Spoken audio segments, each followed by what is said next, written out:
All right, what's up everyone? My name is Teddy. I am joined of course by the one and only Trav. How are you doing, Trav?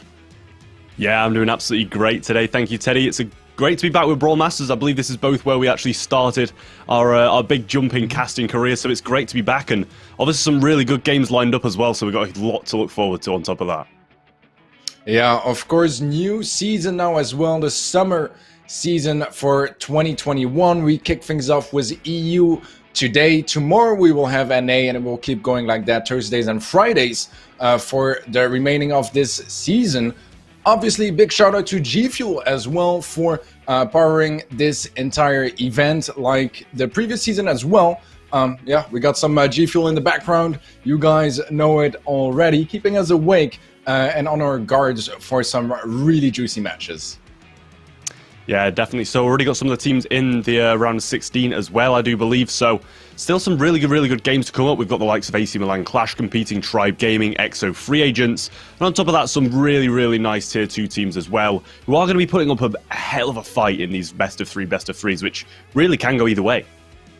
Yeah, absolutely. And, you know, we talk about the format every time. There's a lot of uniqueness to Brawl Masters. Let's give a bit of a look at how it all works. So we start things off with 3 open qualifiers. Today is number 1, 64 teams. It's a best of 3. You have the draft mode that you guys are used to. We'll explain it more in depth in a bit. But yeah, top 8 is gonna gain some points, and at the end, the teams with the most points will be qualifying for the double elimination playoffs. That's going to be 3 teams. There is some prize pool as well already in the open qualifiers, $2,000 in total up for grabs. The last chance qualifier is going to be week number 4, where there will be no prize pool, but you can still get points, which is so valuable towards qualifying for those playoffs. And in the playoffs, it's going to be the 4 best teams, 3 that qualified through the open qualifiers and 1 from the last chance qualifier. They will face each other for $4,000 total per region.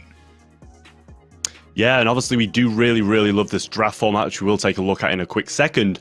You know, you've got the extra depth it brings with that. You'll be able to outpick your opponents not only on the brawler and the comps that you guys do actually play, but also the maps on top of that as well. Knowing who your opponents are going to be, it does add an aspect of being able to outcomp them on. Outpick them on maps as well as comps. Taking a look at it now, you can see obviously Nova Esports is the example in blue and Tribe Gaming is the example in red. Firstly, the blue team are going to kick off with 2 mode bans, followed by 1 mode ban by the red team. Then the red team will continue to pick, and they will be picking that first map, which is going to be the maps will be on screen shortly, and then blue team will follow up with another, and then that 6th and final game mode is going to be the one confirmed on the last one.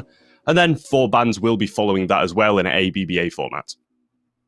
Yeah, I mean, we've explained this draft mode so many times already, but it does add so much depth to the strategy you can go through. You know, already for so many teams, the banning process and just the comps is, you know, very strategic. Now it's everywhere in the modes, in the maps. It's all very important to settle things up so that you have the highest chances of success. Our maps, guys, for this first week of qualifiers are going to be Double Swoosh for Gem Grab, Super Stadium and Brawl Ball, Dry Season for Bounty, in Highs it's Hot Potatoes, Siege, Nuts and Bolts, and finally Split for Hot Zone. So the maps don't have to be picked by the players. If they pick a mode, it's automatically going to be the map that is map of the week for each game mode. So yeah, I think we've gone through most of the theoretical stuff about this season, except for our prize pool. Quite a lot actually already in the qualifiers, up to $1,000 for first place. In the playoffs though, that's gonna be 2K, and you know, if you add things up, if you win a couple of the qualifiers or at least play good enough to qualify for the playoffs, that's going to be a lot of money to be earned by those teams. Yeah, especially adding the fact that you can play every single qualifier, obviously, with the exception of the last chance if you have already played. So these 3 qualifiers can bring in a lot of money if you do play in all of them and do well consistently. And then obviously on top of that as well, the playoffs just brings even more if you do play well in those as well. We do have the first match up now. There is going to be Dark Power versus Noble Elite EU, and the bans are already in as well, so if you want to take us through them, Teddy. Yeah, well, it seems like Hot Zone and Heist are not something that Dark Power feels like playing right now. Bounty is banned for Noble Elite EU, so we end up with Super Stadium map from Noble Elite. So Brawl Ball to kick things off, Gem Grab, Nuts and Bolts from Dark Power, and then... oh, apparently the maps are wrong, guys. Yeah, that does not make much sense for Nuts and Bolts. We will have that corrected by production in a couple of seconds. The bans, though, are correct. So Gene and Ruffs on the side of Dark Power, interesting. And then Bell and Primo, I feel like those make a lot more sense. They're much more like just, you know, global bans kind of, right? Standard bans if you want. And I think Ruffs is probably the most interesting one for me. What do you think about that, Trav? Yeah, I'm not too sure about that one either. I don't know if they suddenly think that his gadget that was just brought in really did elevate him quite a bit, but in my opinion, it's really not too much of a good brawler in this meta at the moment. Obviously, it is viable on a few maps, but I feel like maybe these are less targeted towards their opponents and maybe something that they really don't like playing and just getting that out of the way because of that. But, you know, you can tell a lot about a team by the bans they do provide, and honestly, I really do like the look of Noble Elite's bans in this one. Bringing the Bell, bringing the Primo. 2 of the best brawlers in the meta at the moment, if not the best 2. So you can really tell that they have played a thorough amount of scrims to be able to understand this meta, and it does show. Yeah, I mean, I think it can kind of go both ways, right? Like, for Noble Elite, their bans are pretty much the go-to bans in the meta right now. So, sure, they're very good bans, but at the same time, I kind of like the idea that Dark Power, I'm hoping that maybe they actually like expected Noble Elite to go for those bans, so they had a bit more freedom to, like, you know, go for brawlers that they, you know, personally have much more of a problem dealing with, and that could give them a bit of an advantage as well. Now, obviously, Noble Elite EU, a team that we know very well. Dark Power, I don't even know who's playing in Dark Power, so I guess we'll have to find that out. Do you have any idea, Trev, or are they also kind of unknown on the horizon for you? Yeah, I'm really not too familiar with them, but being able to get through a couple of rounds, it does show a certain level of prowess that you do have, and facing an opponent like Noble Elite, who are very well known, as you've just said, in the community, in the EU scene, it is a very difficult opponent to come up against, so they're going to have to prepare well, and, you know, this is where the analytics can come in as well. A team like Dark Power, who does know a team like Noble Elite and has some good knowledge of things they play and common trends they do, it can come into effect, especially in these best of threes. As I did say earlier, it's not exactly a long match, so taking someone by surprise in 4 games in a row is going to result in the win.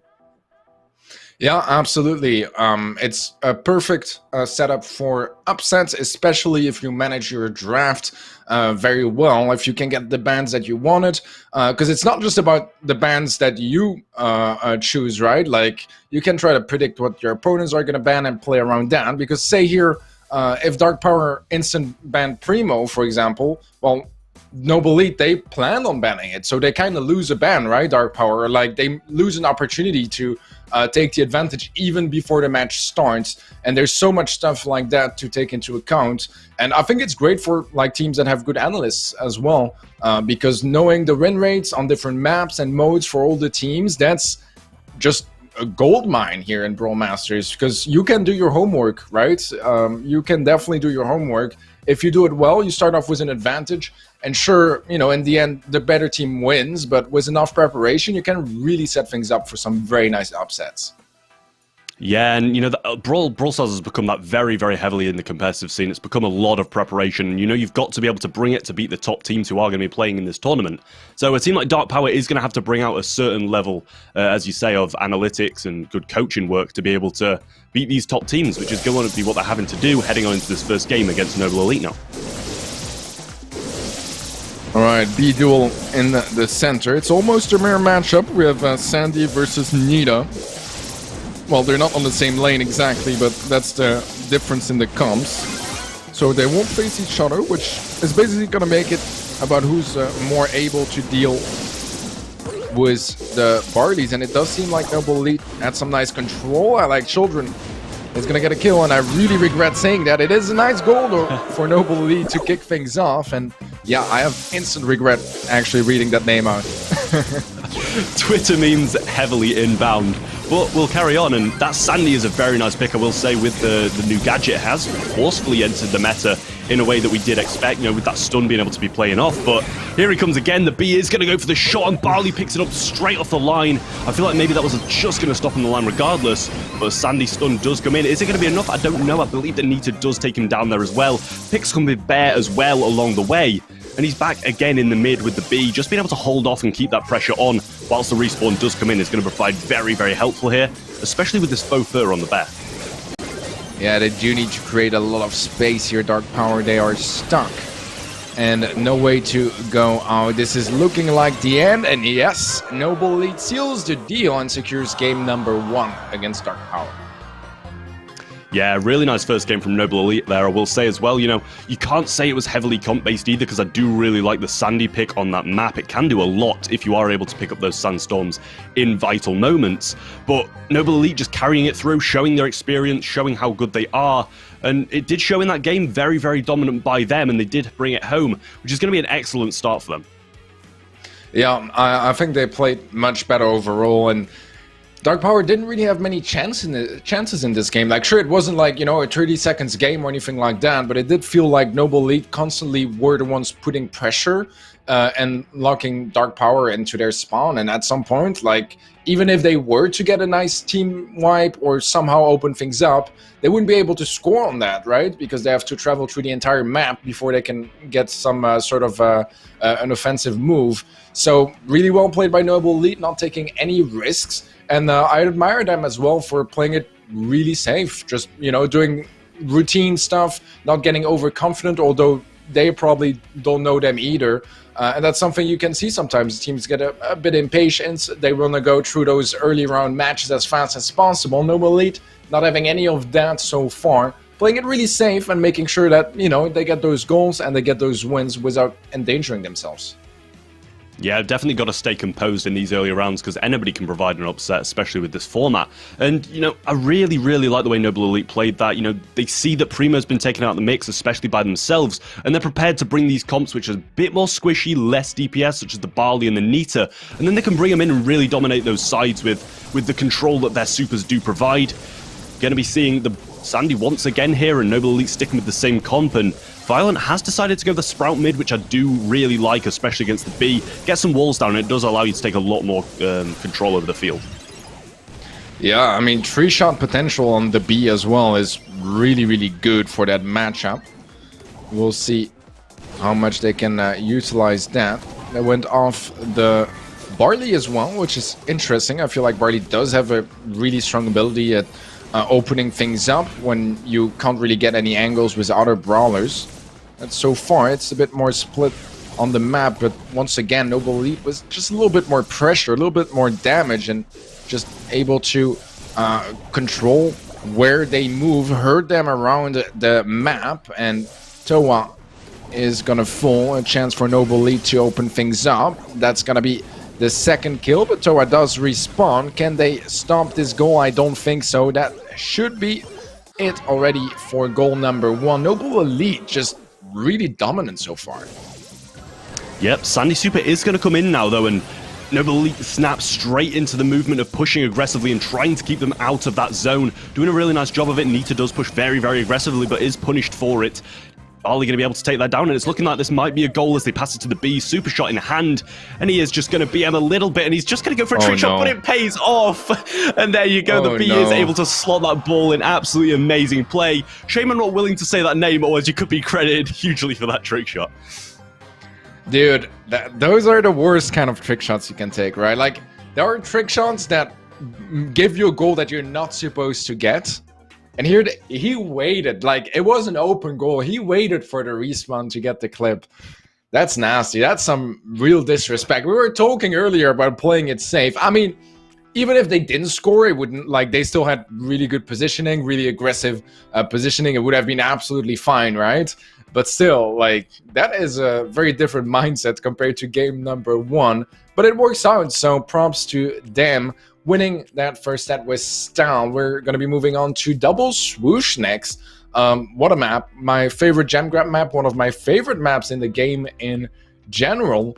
How do you feel like the meta is like right now on Double Swoosh? Yeah, well, I mean, you know, it's very heavily based with the Sandys, with that stun coming in really new. You're sending them to sleep, stunning them, not being able to move. That is absolutely a huge factor of it. But you're also going to be seeing a lot of the Taras and the Ambers. And Jean being banned in the mid is going to open up a few possibilities there, but, you know, still very heavily the meta of the sides is going to be the likes of Amber, Sandy, and Tara.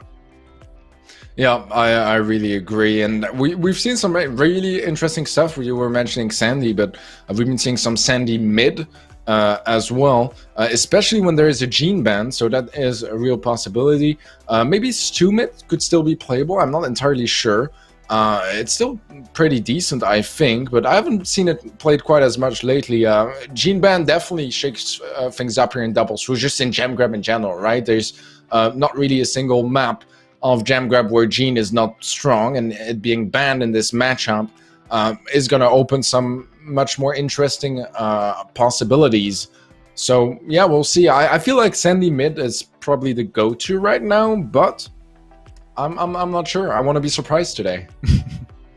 Yeah, you know, I can definitely agree with you that, but I've seen a lot of people playing a bit of Stew in the mid as well. It does open up a bit of mobility, and with the fixed gem spawns, it allows you to go over to their side of the map, pick up their gems from their side as well, which is, you know, as I said, the fixed gem spawns does change it up a lot, especially on this map. A lot more patience needed when you can just pick those up really comfortably from your side, and having the mobility does allow you to pick them up from the opposite side of the map as well, and just that one gem's all it's going to take to extend your lead enough to be able to take the countdown as well.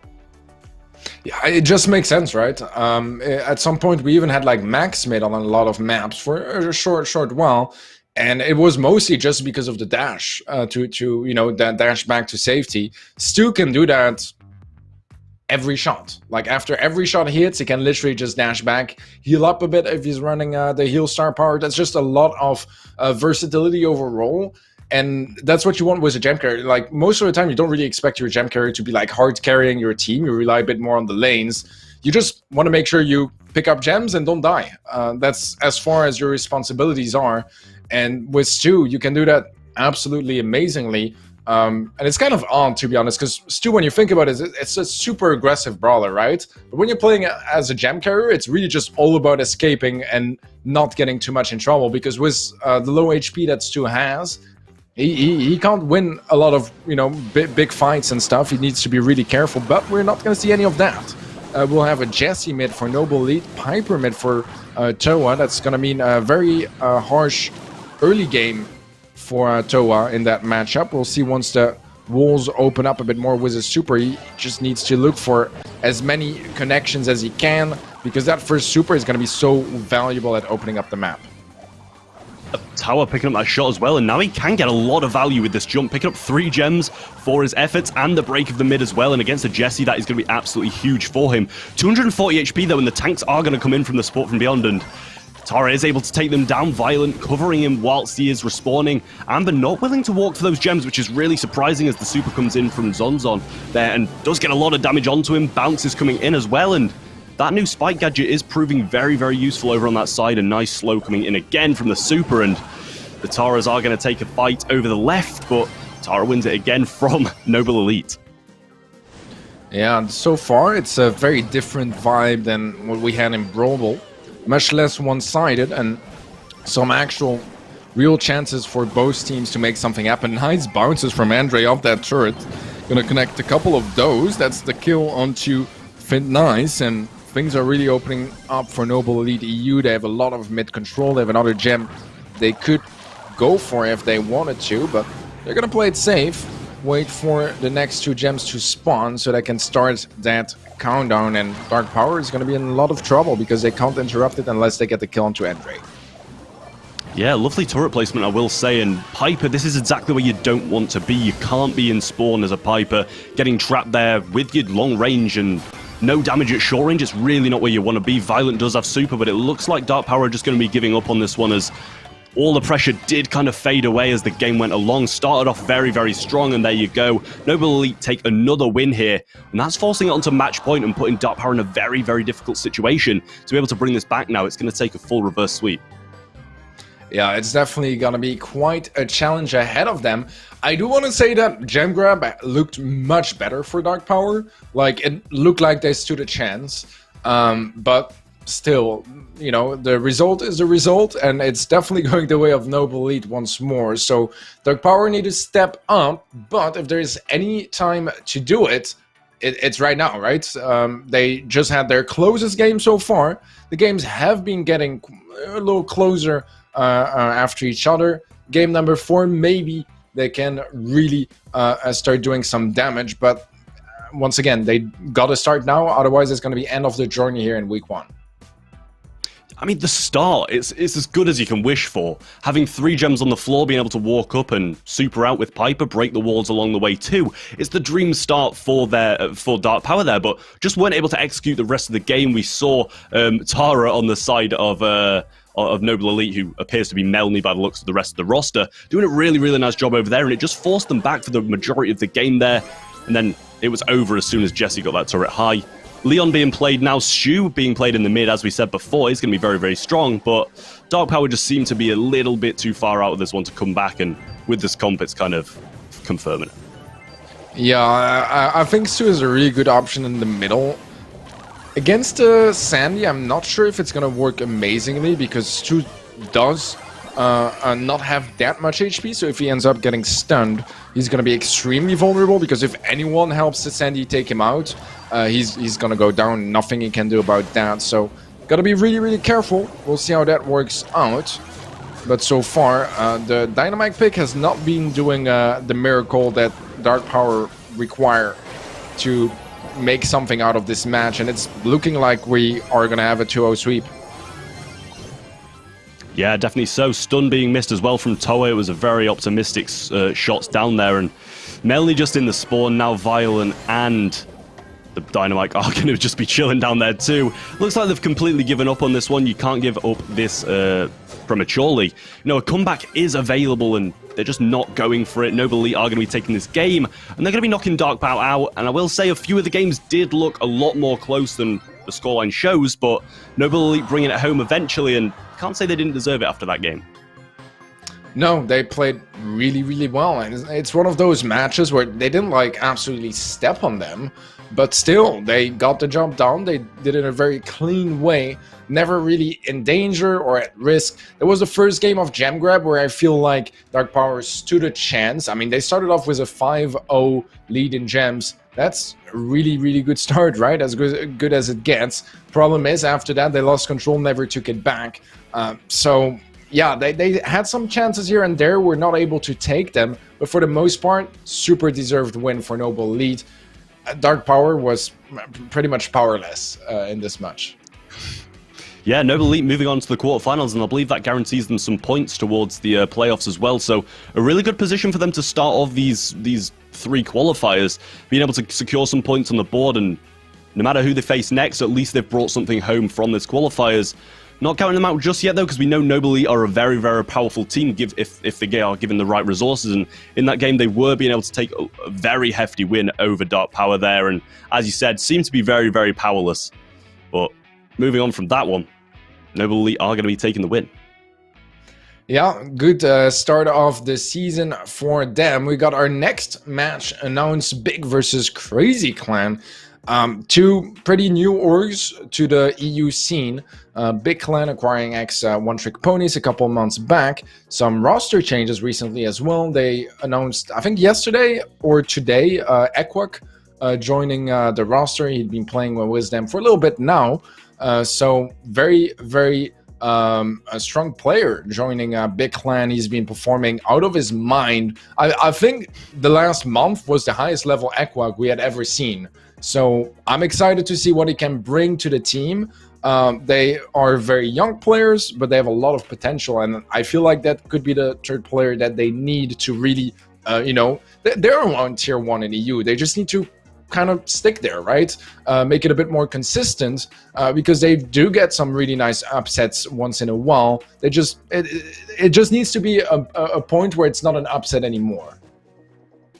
Yeah, as you say, consistency is key, and we've seen Equak and Dean playing out of their minds recently as well. Lars, always a consistent player, I'll add to that as well. He consistently plays well, but Dean and Equak have just been playing so well, and it does show in some of the recent scorelines they've had in other competitions. They've been playing so well recently. Game coming, oh, I mean, bans are here now though, and oh, it appears they've gone now. As I was saying, Dean and Equak have been playing so well recently in other competitions, and the scorelines have reflected it.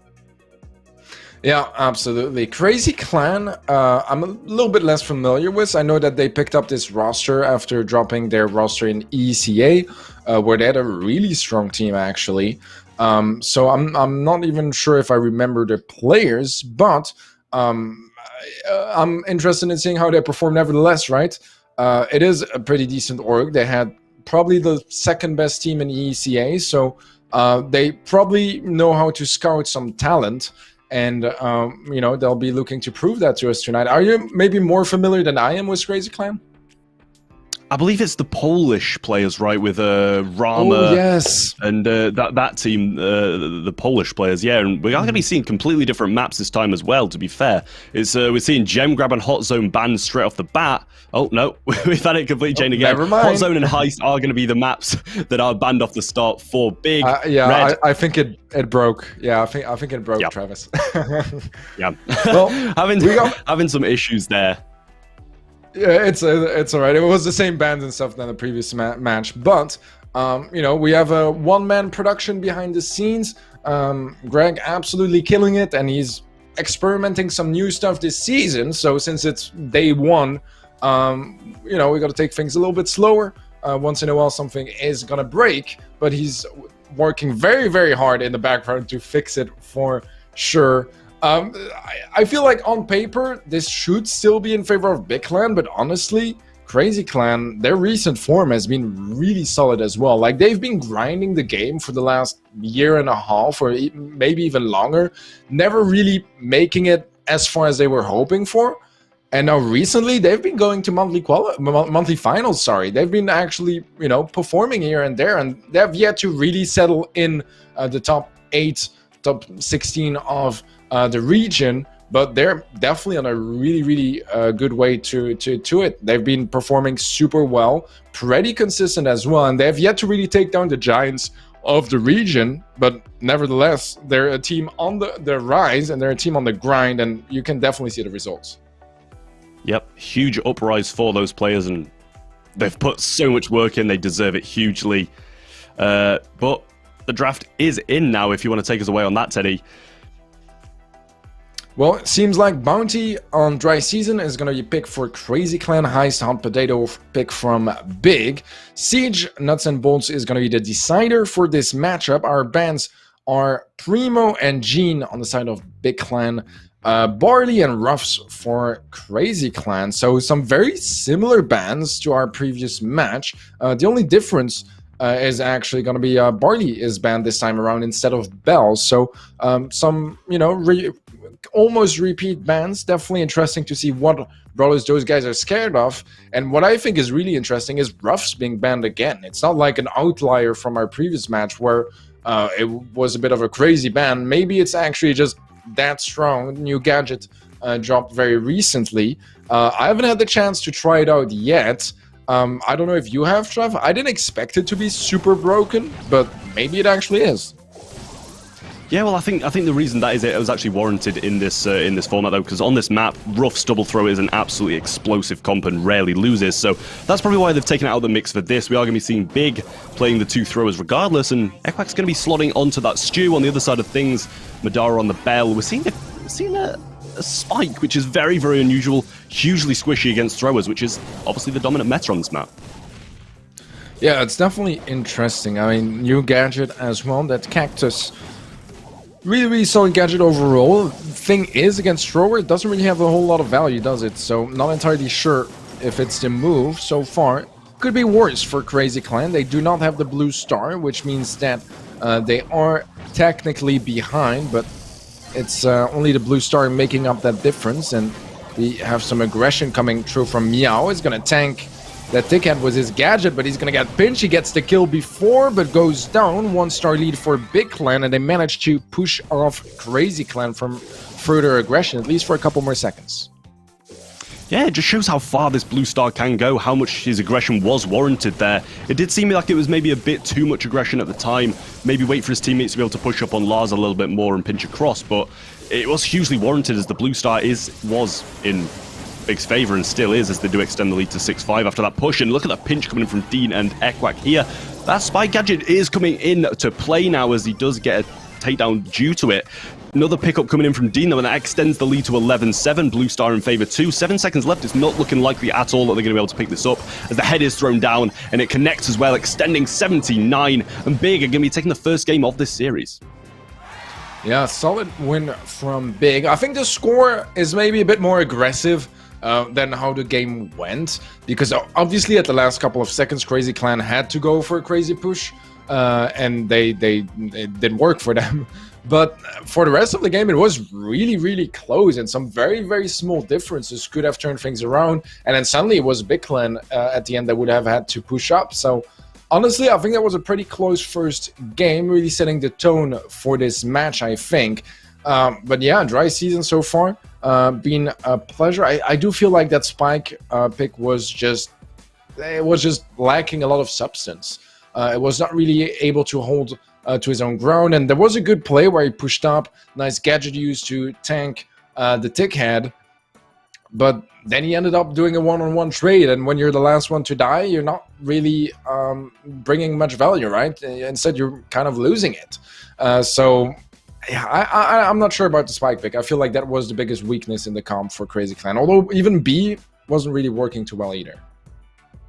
Yeah, you know, these long-range comps that don't have any break is going to be so difficult to win against throwers, and obviously they thought the Ruffs is out of contention, let's just take these, because they're probably not going to take the throwers and get the heals off that upgrades from Ruffs, obviously, so they didn't expect the throwers to come in.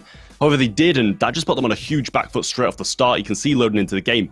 I'm sure both of us thought throwers are going to absolutely destroy this B and Spike comp, and you know, they should take that into account too. They're still very, very good in the meta regardless to Ruffs being in play or not, and they really do need to make some changes to that comp, especially, as you said, the Spike. All right, well, we have a full-on long-range comp from Big. Crazy Clan actually almost going for the same, but I'm going to continue on the Spike, which I think could work. You can get some very nice plays done, but instead, Equack was a quite crazy shot, to be honest. I have no clue how that went through, but it's going to pick up the kill. And Big Clan start things off with a 5-star lead. So far, they have been the better team. Seems like game 2 is following the same trend. Can Crazy Clan come back? They will need a couple of kills, and it's definitely going to be a challenge.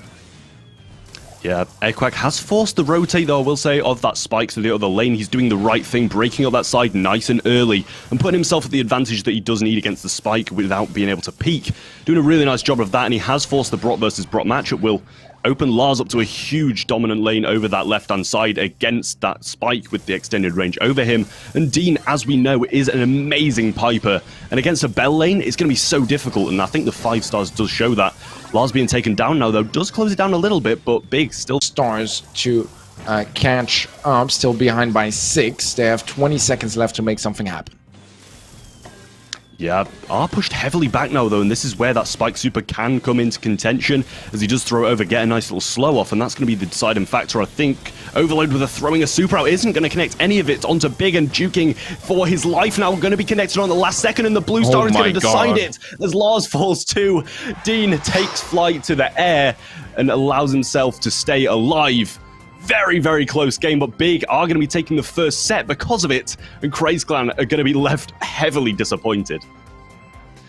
Dude, that was very, very close. Oh my. Big Clan barely taking this one towards the end. You could say that, you know, it was safe and they know how to count and how many stars they can afford to lose. But still, like, it was really close. And if if they got a kill before going down, any of the 2 guys that did, so Lars or Aquak, they would actually have lost that game, right? So, very, very close towards the end. Nadine able to survive, making the difference. But that's going to be set for Big Clan. Pretty decent set for them, but I do feel like there were some a little bit more shaky moments and some dangerous moments as well, especially in that second game. We'll see if Crazy Clan are able to exploit that going into Heist, which I don't remember the map. Do you remember it, Travis? I believe it's Hot Potato, and that's probably why the Barley is banned for this series. You know, it's so good down one of these lanes, and the Primo can be too. Taking out 2 of the best brawlers on this map. Obviously, we have seen Rico with that bouncy castle gadget. It is an absolutely amazing brawler now, brought into near enough every single map we have seen in a few of the competitive things. It's just flown straight back into the meta so well just because of a new gadget coming in, and I feel like that's going to be the hugely dominant brawler we see on this map. Yeah, I think he's a go-to at this point, right? Like, there's just nothing better. It's really strong. It's very hard to counter as well as a brawler. He doesn't have any, like, very large weaknesses, right? He can deal a lot of damage, can cover a lot of different angles. Obviously, he doesn't have a whole lot of HP, but with the extra regen he just got from that new gadget, well, it's a very strong brawler. And actually, we're not going to see it for Big Clan. They go for the Stew instead, and that's some very good early damage, or at least on the players, but they're still getting quite some damage on that safe as well. What an explosive start. New gadget from Aquak as well, and he's actually gonna win that lane once more. Bit of a pump off for him on the left hand side, but Lars and Nadine are doing a really solid job on the rest of the map as well. Yeah, as you say, a hugely explosive start, plowing through those walls on that side, and honestly, I didn't realize the gadget could break walls to that extent.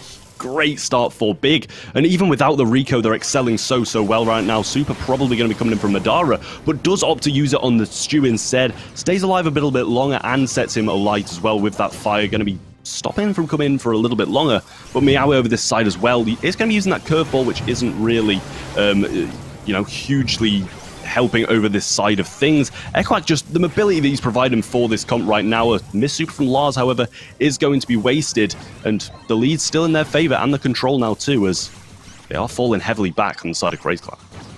Dude, Aquak on this too is really a pleasure to watch, not gonna lie.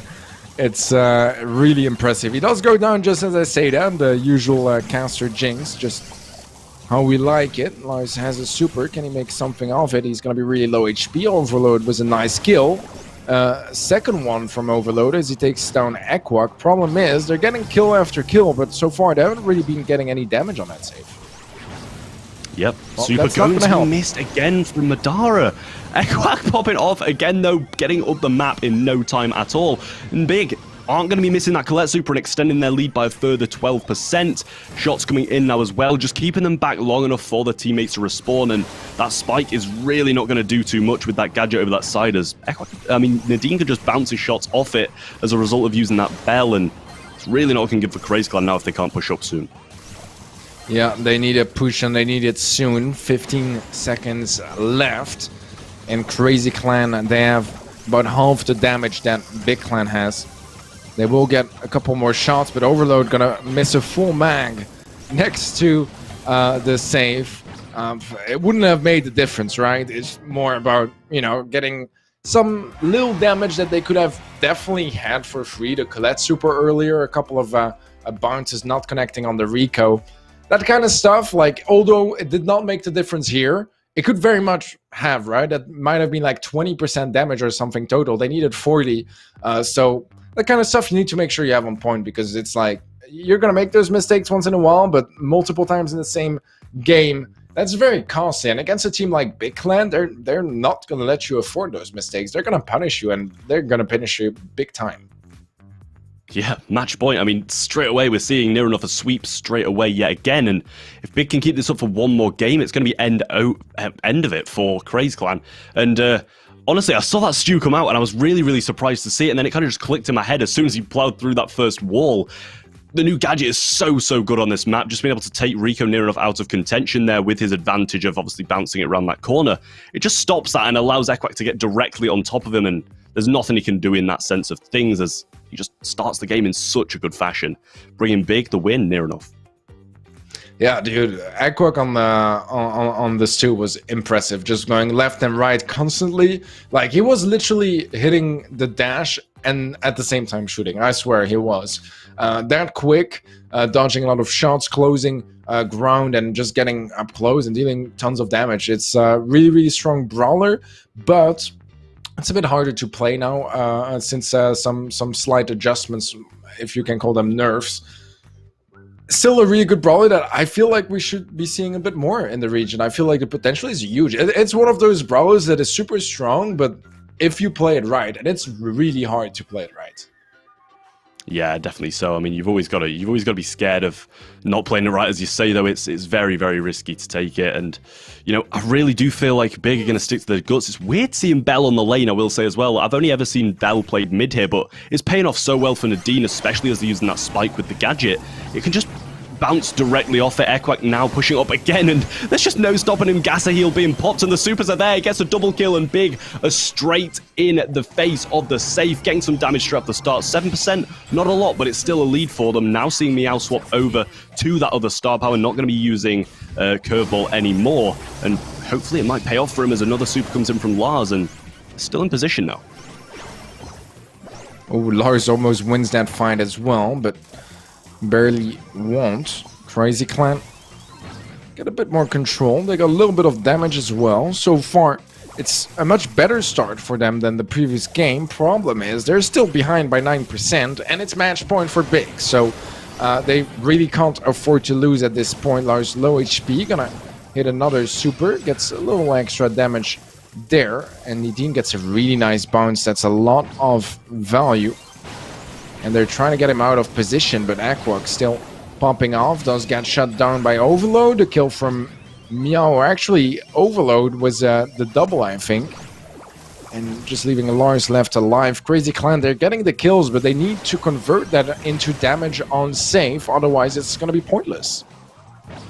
Yeah, Overload going way too aggressive there. Got to keep that level 4, and the range advantage over Stew is going to be what's going to win this game. Wasting it like that is not the best thing to do. Tagged up onto Madara now as well, as Dean can maybe pick up this kill along the way. Lars yet again pick up more kills after kills. Equac still in aggressive position. Gasser heal keeping alive in these crucial situations. Dean now taking over that mid, as a lot of the map has been opened up. Super missed though, and the damage is just not stopping coming in, and the bounces are there too, and this is looking like it's game over. Yeah, it very much is, as Nadine seals the deal for Big Clan, and they knock Crazy Clan out 2-0 clean sweep. And honestly, I did not expect this match to be this one-sided. I thought Crazy Clan, they're as good as they've ever been before. It doesn't seem like it was good enough today, and they will have to settle with top 16. So not quite what they were hoping for. I think top 8 is the straight up minimum that any team wants, mostly just for the points, right? But yeah, top 16, they are going to be a bit disappointed after this first week. But the good thing is you got more qualifiers on the way, so more chances to still make things work this season and end up in the playoffs. Let's give a bit of a look at the bracket, guys, and perhaps Travis can run us through that. Yeah, obviously, all teams closing down to the quarterfinals, well, starting to, should I say. We're going to be seeing Tribe Gaming versus Noble Elite. Obviously, Noble Elite, the team that we did just see sweep Dark Power in a very, very good fashion. So, looking at Tribe Gaming, they've got to be a little bit worried now, not as comfortable as they can usually be. EXO versus Big, another absolutely huge game. And we're seeing the possibility of AC Milan Clash versus Navi up the top side of the left. And also Reply Totem versus Pharmacy Senders is another possibility that can happen. A lot of good games coming in, and really looking forward to them. Yeah, we got some good content ahead of us, like every single week of the qualifiers and the playoffs. It's always an absolute blast to cast. And honestly, if you guys already enjoyed this, the better matches are yet to come as we move up in that bracket and closer to a champion for this first qualifier. We are heading towards a quick break, so we will be right back. Make sure you stick around so you don't miss any of the action. See you in a couple minutes.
Welcome back, everyone. We are continuing through this bracket. My name is Steady. I'm joined, of course, by my guy Trav for some more exciting matches, and this one is quite a big one, actually. EXO Free Agents versus Big Clan. Pun was not intended, I just noticed it now.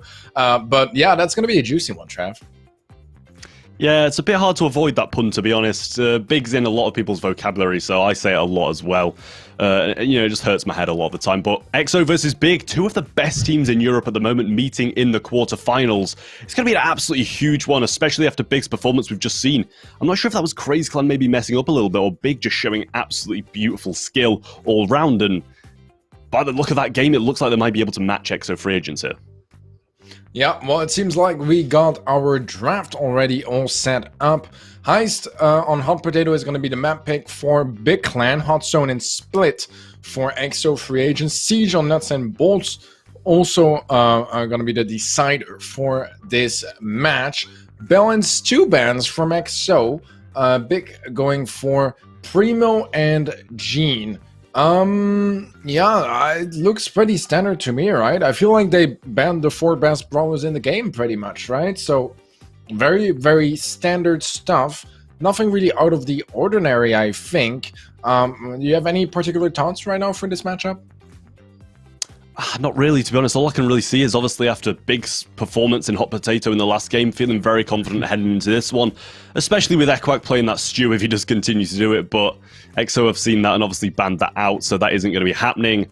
I'm sure Equac will be a bit sad about that one after playing so well in the last game. But Bell also being taken out of the mix, which is what we saw Dean playing in both of those games as well. So going to be a bit of a shake-up in the comp, and we might not see them being as comfortable in this first set. And as we know in Brawl Masters, the first set is the most important one by far, as in such a short format, it can all go wrong so fast if you don't pick that up. Yeah, absolutely. I mean, especially, if you manage to steal away the pick from your opponent, then you're already setting yourself for success. So it's going to be an interesting one for sure. I feel like Big is going to be really rough to face on Hot Potato, but it is true as well that, it was Equac popping off on the stew. We'll have to see how he's going to perform with another brawler on this map.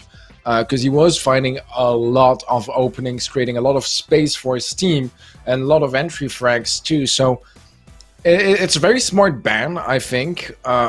Whether it's because they know Big Clan this well or they just saw them earlier on stream, it makes a lot of sense. It's the brawler to ban, I think, against them right now, just because Equac was pumping off with it so consistently. I think that Split is an interesting map choice as well for EXO. I mean, if we look at EXO, we have a team that has the potential to be the best in the region, but right now we're still kind of picking things up after Yashi left.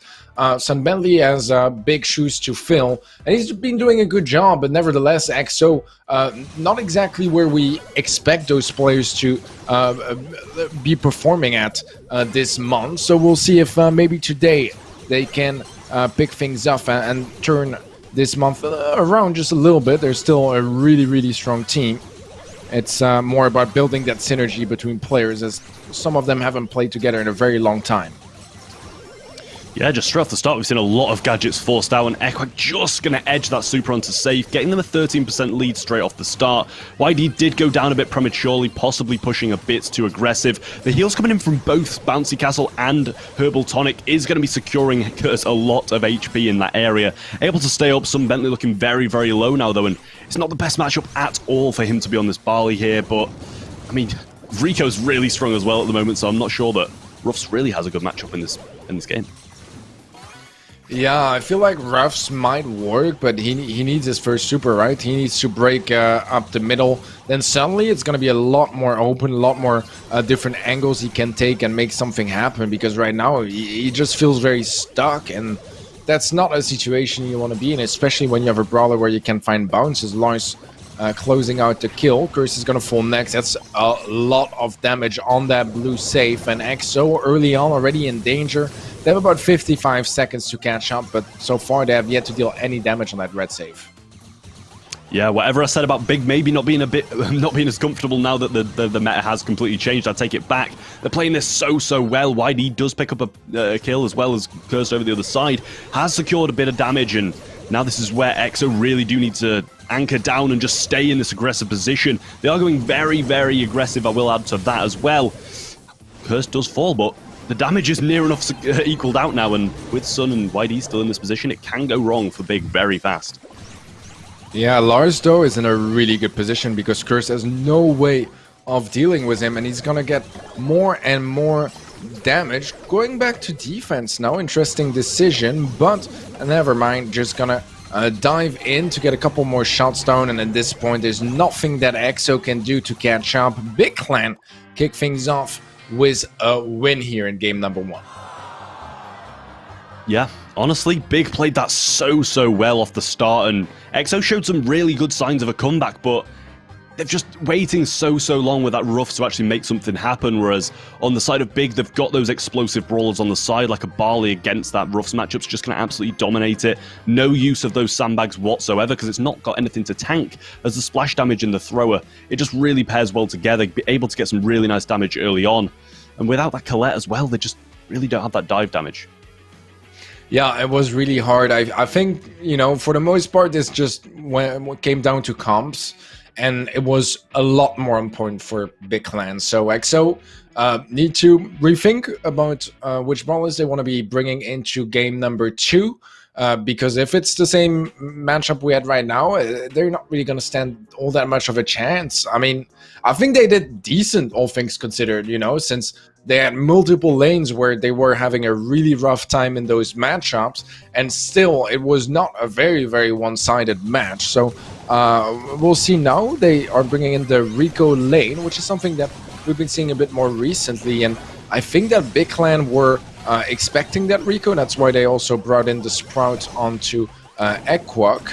But it is going to be early damage on Big Clan safe, as YDE is in a good position to just find a couple nice shots. Does go down, one-on-one trade actually, and in the end, it's only a 2% difference in favor of EXO. Yep. Dean is there, and he's still fighting though, holding that mid so well. Bouncy Castle and Herbal Tonic coming in again, but on the other side of things this time, and does allow him to heal all the way back up near enough instantly. Sun going to be playing that Colette in mid this time, but with this Sprout here, he's just not able to push up, especially with that lovely wall placement. There's just no shots able to come over if YD doesn't want to take his side down. Takedown onto YD does come in, and Sprout shots are going to be coming onto some Bentley now as well. Dean in a very nice position now, but Herbal Tonic always going to come in clutch for them, with a few heals along the way. Yeah, I just love how Aqua can just like set himself up there behind the little wall and hold on to that position, just completely freeze the game by just removing one choke point. The Sprout walls are just that big, and so far it's a really good position for Big Clan. Very defensive, but they have ways of shutting down any sort of pushes that EXO want to bring forward. They're struggling with range as well to really get in his range, but that's going to be another wall and just some extra time being bought by Big Clan to keep things much more slow pace, and hoping to find a hole in that defense to get a little bit more damage. Because 7%, sure, you're in the lead, that's nice, but you want to make sure you have a bit more, because if there is a push going the way of EXO, it's going to be hard to defend that little damage.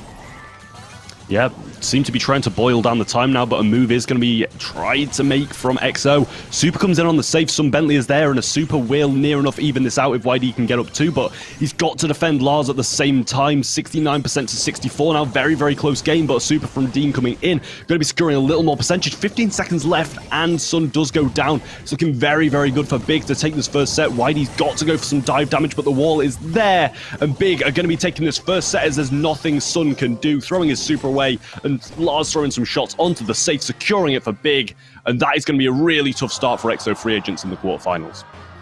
Yeah, brilliant comps from Big Clan in this first set. Honestly, it did feel like they were reading EXO like a book, right?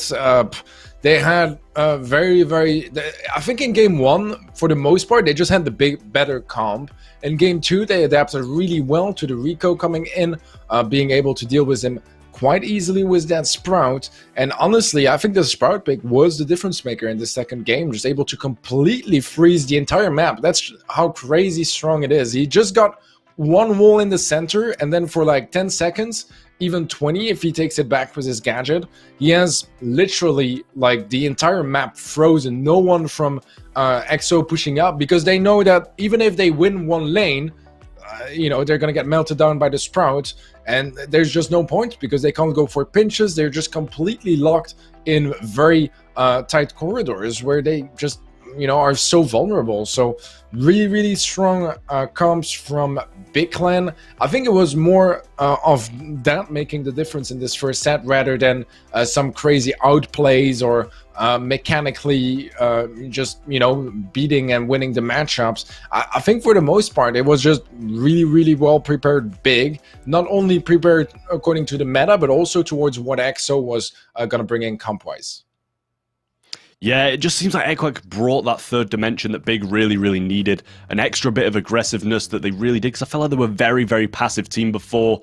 And his aggressiveness, even on a brawler like Sprout, is just unmatched. Putting that wall down and just staying in a really nice position, not being able to be moved near enough the whole game, and it's just really the difference maker that Big did need to be able to beat these top teams. And since his arrival, it has happened quite a bit, and they're looking to try and do the same again here against EXO, and you can't rule them out yet, as obviously, as you said, it was quite heavily comp-based in that first one. Not saying that Big didn't deserve it, but EXO can still pull something huge out the bag if they do get these comps right in the next set, and being their pick, they might do.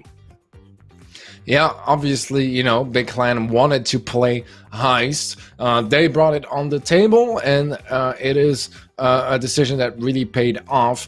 Hot Zone on Split, that's what EXO wants to play the most, so we'll see how that goes down. It's interesting, but I do feel like it's a map that has a lot of similarities in the meta compared to Hot Potatoes. So I do feel like there's you know, a couple of brawlers like Rico that could really come in clutch here. I'm interested to see how this is gonna play out, and I'm really hoping for EXO that they are gonna bring something different to the table, or at least, you know, when it comes to the comps, I don't think they need to really outcomp Big. I think they just need to have the best comp for the map, because on most mirror matchups, they should be able to take them home. But look at this, some aggression already from YD, getting in a really sweet spot where he can cause a lot of problems to Big Clan's line of defense. That's going to be the kill from Loisto as he clears things up, and sure, EXO have a little bit of a lead, but doesn't really matter all that much this early on, as Big Clan just catch up like that, and until both teams, each zone has been captured, it's not going to be all that significant. Equac does win the lane against YD with a nice TP in, and that's going to be a lot of percentages coming in for Big Clan. Not only on the left side, they will start capturing the right zone as well, and now that Big has captured the left zone, they can have a lot more freedom with their resources if they want to go very aggressive and focus up on that right zone, or maybe play it a bit slower and just hold on to the left side, which is what they're doing right now with Nadine, making sure that Curse doesn't get that zone for free. Yeah, really early sandbags placed from Sun there, I will say. A nice TP in from Equac with some nice placed shots over there too. And Sun's left all alone, and Big do have a very nice lead as well. Lars looking to try and span that side a bit more. Lasserar comes in, does keep him up a little bit longer. YD going to be taken down now as well, and it's just Curse, and he has one shot to near enough all of those brawlers. Jump as well, extending that range, and only 14% remaining now. Big are looking like they're going to take this one and go to match point. Yeah, solid performance from Big Clan, and it has to be said, they are playing really well, and that is gonna be match point coming up in favor of the mostly German-ish team. I think Lawrence is from Austria. I think Nadine German, and then Equac French. I think that's it. I might be wrong, but yeah, so far impressive from Big. Very impressive. EXO really struggling in this matchup, and they need to start winning now, because otherwise it's going to be the end of their journey here in this first qualifiers. Well, they will go home with some, never mind, not with some points, because apparently we're in the round of 16. I think it's a quarterfinal, right? I thought it's a quarterfinal. Maybe it's a UI bug.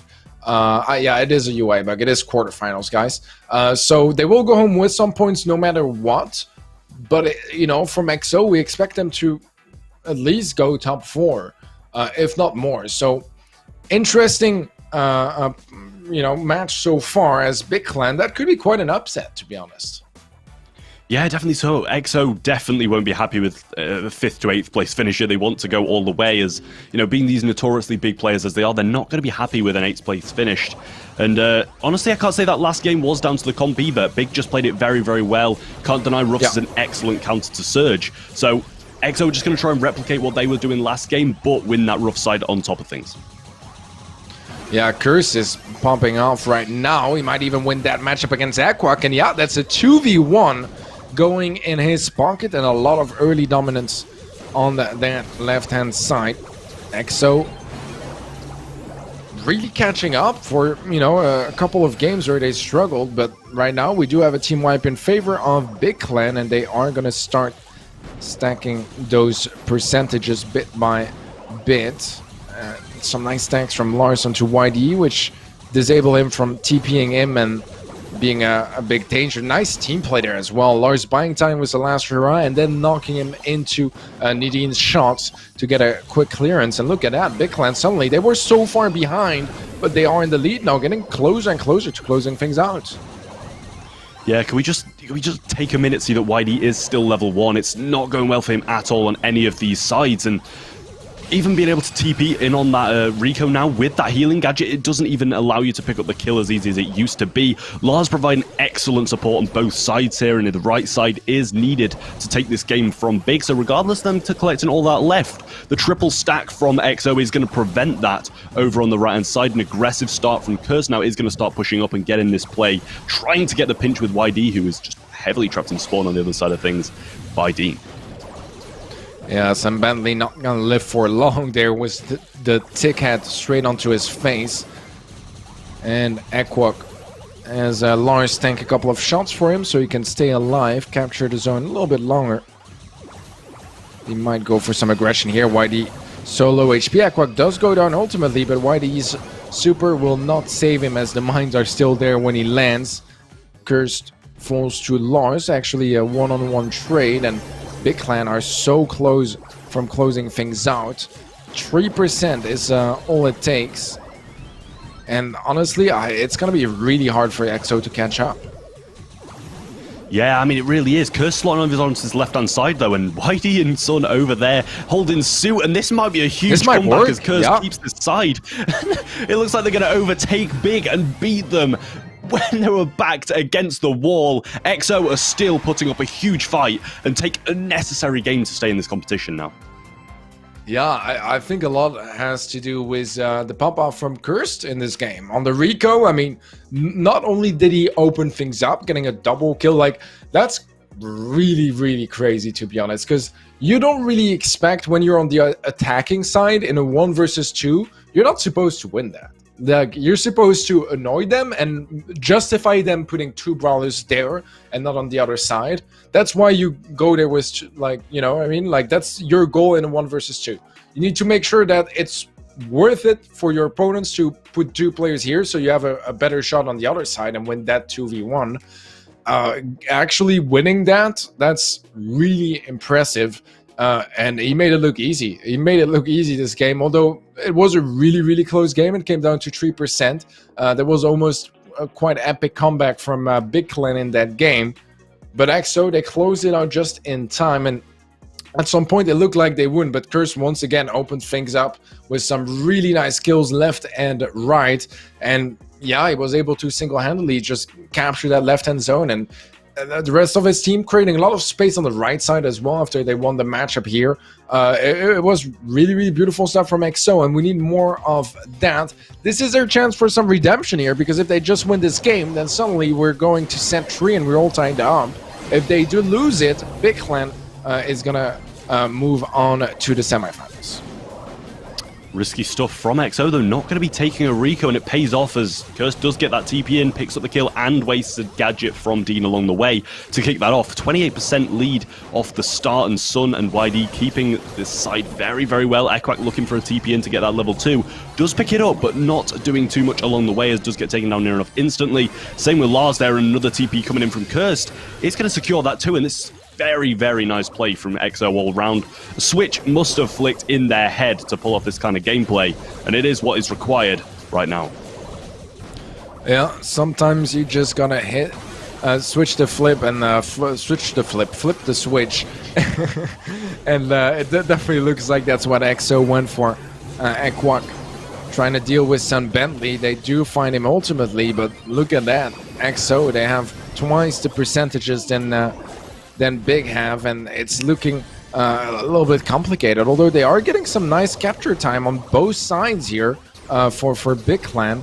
That's actually gonna put them almost at a tie against EXO, only a couple of percentages behind 6 now, but Cursed is pushing up, getting some more from that left-hand side. Whitey gonna take a lot of damage, doesn't quite go down, and we're gonna have a bit of an awkward tick fight on the right-hand side. But in the meantime, there is some percentages going the way of Big Clan. They're leading by a couple percentages, but Cursed is looking to tie things up once more. This game is not ending anytime soon, but Lars is going to take the lead back for Big.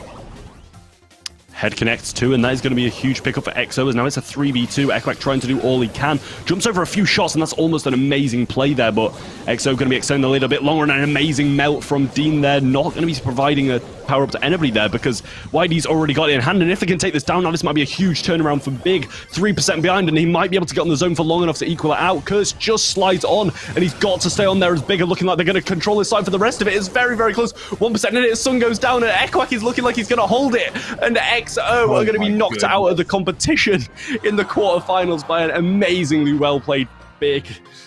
Wow, that's just an amazing set. 2 so close games in this set, and Big are going to be the ones taking it.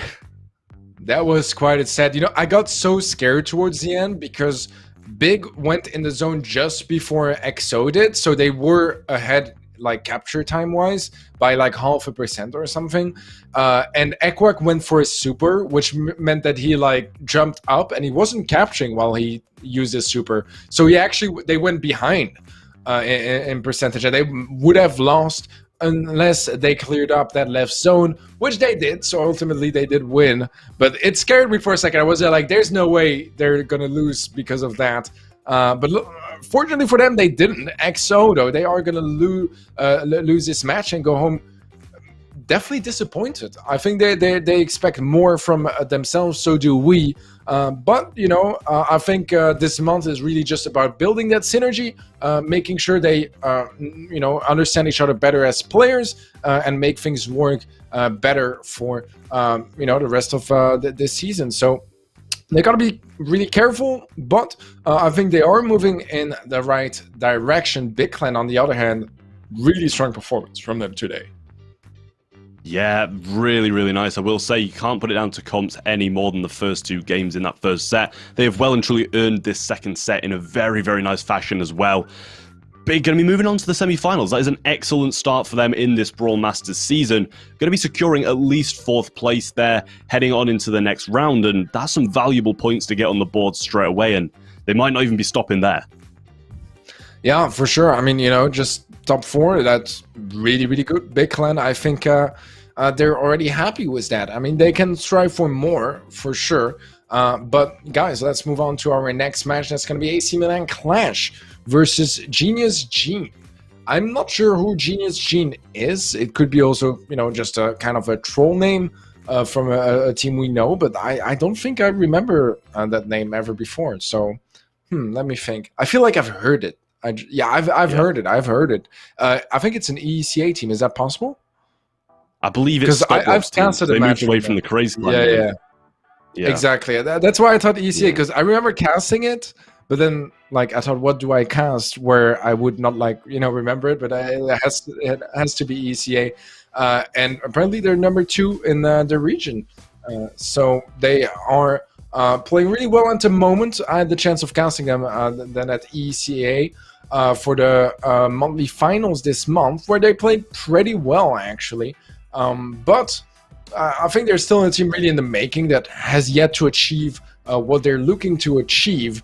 So we'll have to see if today maybe they can get a step forward in to that direction. AC Milan Clash, I don't think we need to introduce them at this point. If you guys have been living under a rock, they are a team that has been dominating through the EU region so far, just falling short to SK Gaming, their arch nemesis, pretty much in the region. Recently, Trevor leaving the roster, and Yoshi gonna take his spot. I mean, they're an all-star roster, right? They got 4 of the best players in the world, all in the same team. They still have a lot of stuff, I think, to fix, like synergy-wise and strategically, but mechanically, those guys are like, there's just no match. Yeah, a huge powerhouse team, and this is a clash of the regions. The second best in Europe versus the second best in EECA. We've seen a couple of upsets from Genius Gene when they were called Craze Clan against Navi in a few of those monthly finals. They've been doing very, very well recently and looking to try and keep that form on into Brawl Masters in this summer season. AC Milan Clash, as you said, no need to introduce them. Second best team in Europe at the moment, and that stands for a lot when you're only talking about SK Gaming being ahead of them. However, the draft is in, and the first 2 maps going to be banned are Gem Grab and Hot Zone, followed by a Brawl Ball ban, and then a selection of Heist by Genius Gene.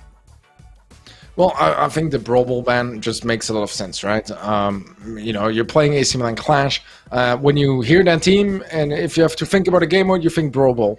So Genius Gene absolutely on point regarding that.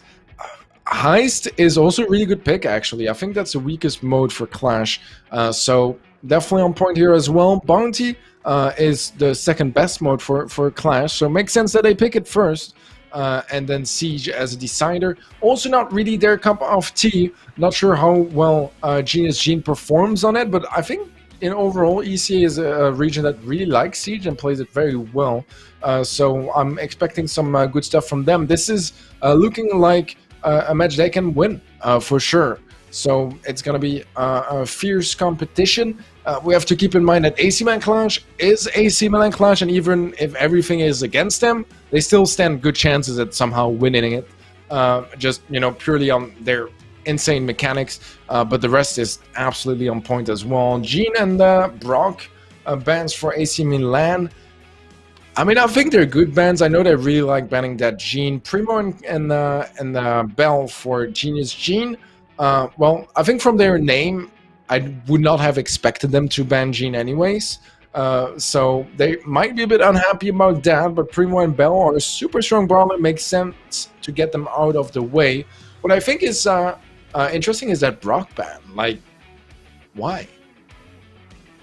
Well, I mean, I guess they're just being heads up about that dry season, probably very comfortable with the meta on this hot potato map, but we've seen Brock come in near enough every single comp on that dry season, breaking up, and, you know, maybe they just want to play some throwers and don't want the map being broken up by a singular gadget.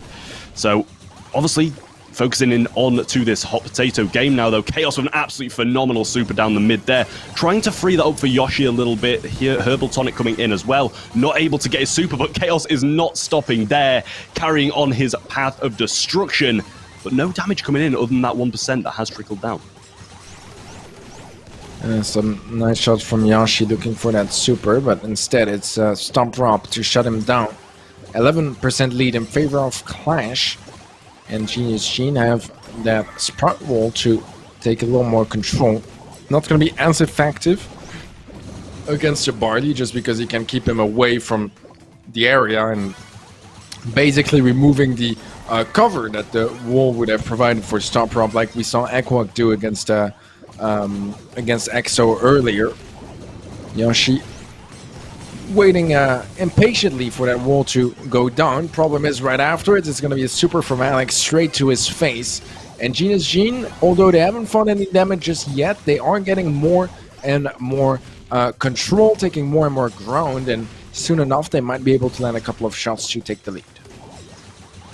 Yeah, just got to keep this control of the mid up, and another wall coming in now with Stomp Rob does mean that Guy has to focus that mid lane, and you see Roslavy spots that and tries to push up a little bit. Shots coming in from Yoshi though, and that super is going to be so useful, just being able to get down this mid, but every time he tries to make a play, there's either a Sprout wall or a Rico super there to stop him, and he knows he doesn't have the health to be able to tank that Rico super, and the Sprout wall obviously stops him in his tracks as well. Rostislav now pushing up, and that is going to be damage on save. Another wall too. Super coming in from Alex as well. Got to try and make some damage happen, though still 4% down. Even it out now, and it's looking very, very even as well. Can this end as a draw? It might. It absolutely might, but still a couple of seconds left. I don't think it will. No, not anymore. Not anymore. Clash clutch things up towards the end. It got a little close towards the end here, but the 5 last seconds of that game, that's what it took for one of the teams to set themselves apart and steal this win. It's gonna be Clash this time around, and this is the kind of situation that can get a bit problematic for Genius Gene, because sure, overall, like, you would expect Clash to win most games, right, in this matchup. Thing is, those games where it gets super close and one play can make the entire difference and switch the game around, turn it around, those you need to win, because when you are the underdog, you're not going to be, like, you know, dominating through the match. You got to take whatever your opponents give you, and this was their chance to kick things off 1-0 in the first set in a best of 3. That's huge. It's really unfortunate for them that they're going to be missing out on that, but that's, you know, almost as much of a chance that Clash is ever going to give you. If you don't even take it, then, you know, there's going to be games where you don't even stand a chance, and it just rolls on really quickly from there. So I think it's a pretty big loss for Genius Gene, because the game was that close and they could have taken it away. It just took a very, very small difference, and the difference went the side of Clash. Yeah, when you're given these opportunities of a counter comp versus Clash, you've got to take advantage of them. Chaos looking to try and get some shots on now. A lovely bouncy castle backwards there to try and get the optimal amount of bounces to get as many heals as he can. Alex going to be throwing a super down. Not going to flex Guille too much, as he has got a little spot there where he can sit. Going to be running that damage star power, so no heals coming in off of those shots. But yeah, again, another really nice wall by Stotrob, and Chaos, he doesn't seem to be slowing down with these absolutely immaculately placed supers. Every single time it needs to happen, it does.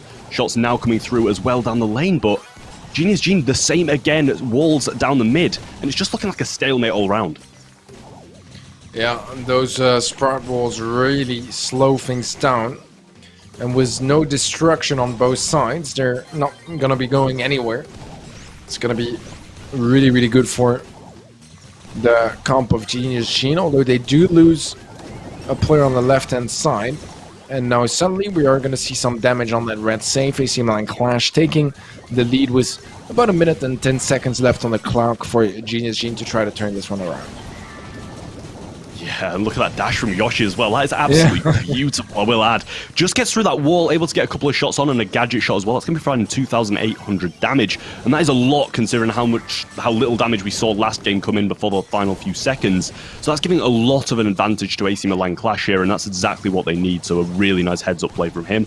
Expecting the wall to come in and using a really nice play to counter it. Another super from Chaos is going to be connecting and some shots over to the side along with that. Knowing if they can get gear up, that's going to be some huge damage on safe. But both of them are going to fall along the way, and Yoshi the only one surviving now, and this could go very wrong for them if they don't defend this well. Yeah, they need to be careful here, Clash, because there are some good possibilities here with this setup from Genius Gene. Are pushing up. Super from Barley will connect on that blue safe, and they're taking more and more damage. It's getting really close, actually. Only 5% setting the two teams apart. Yoshi blocked off in the center, but they're buying a lot of time, Clash, and they got more damage from Guille on that save, and there's just no coming back from here for Genius Gene. AC Milan Clash, they take the first set.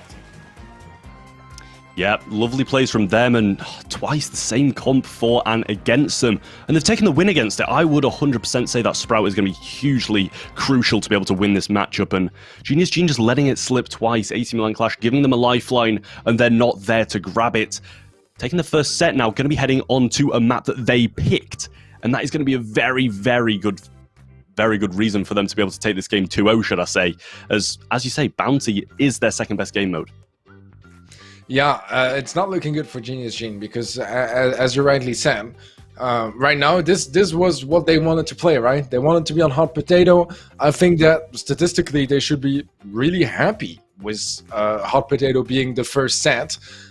When you lose it 2-0, that's not going to be fulfilling their needs. Yeah, we're going to Bounty now. That is familiar territory for AC Milan Clash, and one of the places where they are the most deadly, especially on maps like Dry Season, very open maps, which comes down a lot more to duels and just hitting your shots. You can absolutely pop off as an individual on this map, and Clash, that's literally their playground. That's where they want to be, and now Genius Gene, they need to be super careful because they can't afford any mistakes.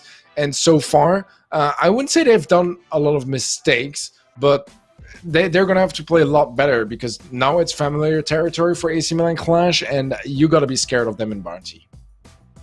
Yeah, I can't really remember if that Ruffs is banned out, because honestly, we've seen it banned so much over the past few games, which was quite surprising to us. It isn't. So, with Brock banned, walls are going to be staying up until people get supers, and with Ruffs double thrower, it's going to be so dominant on this match, and I feel like that's going to be a really poor position for either one of these teams to be in if they don't take this comp.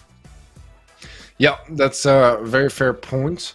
Maybe we'll see that. I don't know, how would you counter something like that? I mean, I guess a Mortis could work out, especially if you can kind of dive in before they're too tanky. I don't even know if there's really comps to counter it. It's mostly just about trying to take them down before they get buffed up too much. It's definitely hard, but looks like we don't get that on either side. Actually, we are gonna have double thrower Piper for AC Milan Clash, and Genius Gene going for a Poco Tank Mortis with Bull as their tank. And look at the aggression from AC Milan Clash. Luna already has a super. Guille takes down Stop Prob, and Luna can just freely terraform this map, removing all the cover that he dislikes if he wants to. But right now it seems like he's just chilling right here in the center with his teammates, having a bit of a party on the middle of Dry Season. Yeah, honestly, it's a really nice comp for Genius Gene to take here yet again, having that aggression, having those heals, having the base HP to be able to just walk in a straight line and get some shots onto these, but they've just got to play it right. And then again, AC Milan Clash playing it absolutely perfectly, taking down the heal ability that they do have, and just not allowing them to do anything. Knockback Gadget is in play as well by Lenane, shutting that down even further. They just can't get in their faces, and that's exactly what they need to be doing with this comp. Clash is shutting it down too well. Yeah, this is going to be hard for Genius Gene. They are going to find Yoshi surely here. Try to wall himself in, I think. Did not work as planned. And actually, we have a couple of kills going the way of Genius Gene. Now, suddenly they have a 5-star lead. How did they win from... How do they have a 5-star lead right now? I'm so confused. Did they get 3 kills? Did they get the team wipe out of that? Yeah, they did. Oh my, I even missed that. All right, well, fair enough. We have a good situation now for them. They are going to be behind by 1 star. Never mind. Lenard takes down Rostislav, and AC Milan Clash are leading by 2. Yep, taking the lead now with only 12 seconds left. It's difficult, but it's doable by Genius Gene, especially with this HP pushing up. Stop Rob taken low again, but a tuning fork is still available. Roslav needs to tank a lot, and Alex needs to get in. Super's going to be coming in, and the wall is going to be enough to stop it. And that is going to be Clash heading on to match point now. And Genius Gene, yet again, maybe need to be getting more value out of this comp. Yeah, I think you need a lot more aggression, right? It's the kind of comp where you need to make your opponents feel unsafe during the entire 2.5 minutes. Make them feel like they got nowhere to go, and just pinch them constantly and just tanking through everything. And they were not able to do any of that. They felt like, kind of victims in this game, to be completely honest. They were constantly getting pushed. They always had pressure around them, and they got some pushes. They got some chances as well. That team wipe was huge, right? Going from being behind by 4 stars to being in front. That's really solid, but you need some more. And I think that's going to be the problem with those kind of comps that rely a lot on that healing, is that very often when you're not really pushing, you're just sitting there behind cover and not getting any closer towards unlocking your super, because you're just chilling there, right? You're going to be feeding a lot as well. It's just really hard to hold on to your ground because unlike a brawler that has some more range, they can get some kite shots from afar and kind of dissuade you from push further. As a tank, unless they're in range, well, you can't really do all that much. And I think those moments are where the value really built up for Clash. They were getting a lot of supers because the Troyes could, reach those tanks behind walls. And at some point, Genius Gene, they just couldn't really hold up to that.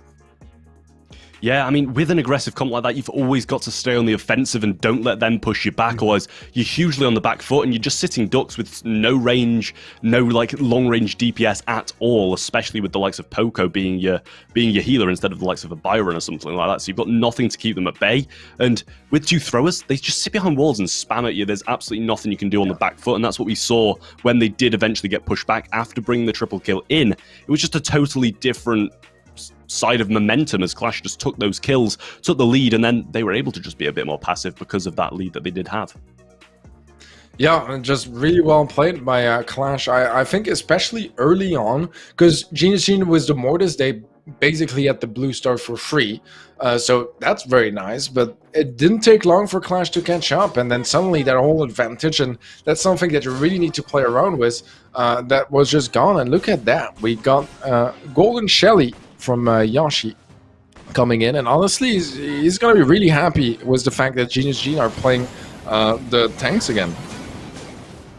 Yeah, slightly disappointing not to see the PSG Shelly, though, if you're not around the community for too long. It is a bit of a recurring meme, but obviously it's still a very good pick against these brawlers, and it's a risky one at that, so being able to take it on match point is exactly where they want to be playing this brawler. Still not in the lead, though, as a pick-up was taken down on Lane. A heal coming in, too. Does allow Alex and Rotzlav to go a bit more aggressive, but Yoshi's just sat there doing nothing with his super as they know he can't push him, but Clash going to be picking up another kill. However, yeah, going to be taken down in that corner, and the lead's still in Genius Gene's favor.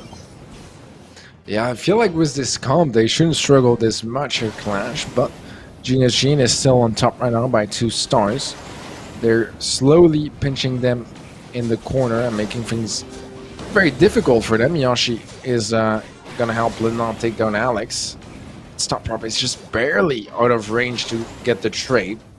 Clash leading by 1 star, and Genius Gene trying to catch up. But look at that. How did Yoshi get in their back? That's going to be some really good pinching happening there. Can Lina go away? Absolutely, he can, using those supers, chaining them. Look at Guille also pumping off on the left-hand side, and Genius Gene just not able to get anything done. Dash in from Rostislav does get a kill, gives the lead actually to Genius Gene, but Guille gets the trade, and AC Man Clash are leading by 2 stars again with 15 seconds left on the clock. Yep, Guille being the one to bring it all home, and Clash, nobody can go down on that side of things, and Guille in aggressive position, able to cycle bats like nobody's business. Bull in his face though, and he's just got to run away, and that is going to be the game. That was very close towards the end, but Clash are going to be shutting down Genius Gene and heading on to those semi-finals. Genius Gene not going home empty-handed, though, will be taking some points with them, and that's the game. Yeah, that's the match here. AC Milan Clash coming up out on top. 2-0 full sweep, not losing a single game. Impressive performance from them. Although I would say for the most part the expected result as well of this matchup. So well played. We'll see them in the semi-finals. And as you rightly said, Genius Gene, we're going to have to say goodbye to them for this week. But obviously, once again, we're excited to see them next week, see how they can perform through the season, and placing top 8, you at least go home with some points to make sure that it's better than if you didn't play, right? Not only for the extra experience, all that good stuff, you genuinely get some points in the leaderboards and are in the running for those playoffs. So things not looking too badly on their side, I have to say, but AC Milan Clash did look pretty dominant for the most part, and I think they're going to try to keep going like that all the way today.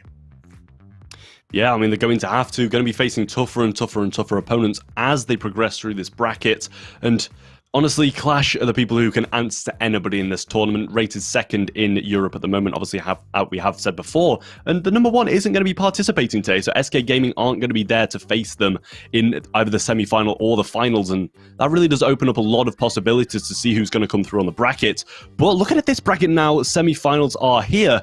An AC Milan Clash versus Reply Totem will be a bit of a tough game for both teams, and on the other side of things, Tribe Gaming versus Big. And honestly, the two favourites on paper surely would be Tribe and AC Milan Clash, but I feel like they're against the two teams who do upset them a lot. Yeah, that's absolutely true. That was literally what I was gonna say right now. Like, I think that Totem is the team that's beaten Clash the most, at least from an underdog position, right? Like, they've won so many times against Clash, even though, you know, overall they do like perform worse and are like less well rated in the region, but it's exactly the same with Tribe and Big, where Big did win quite a lot even recently as well against Tribe Gaming, but at the same time Tribe Gaming is still like a better rated team because they are a bit more versatile and they have, you know, more wins in general. So it's very interesting semi-finals that are setting things up for some very nice underdog stories today, or not.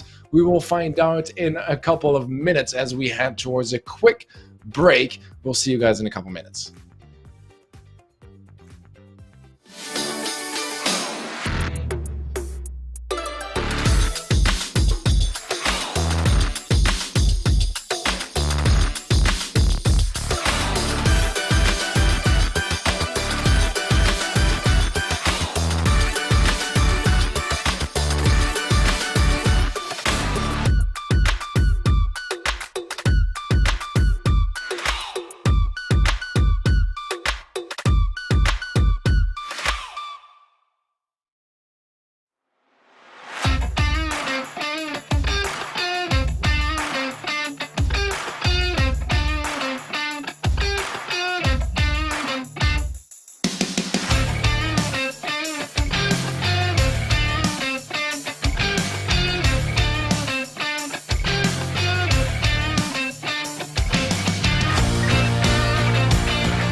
finals ahead of us. My name is Teddy. This is Trav right next to me.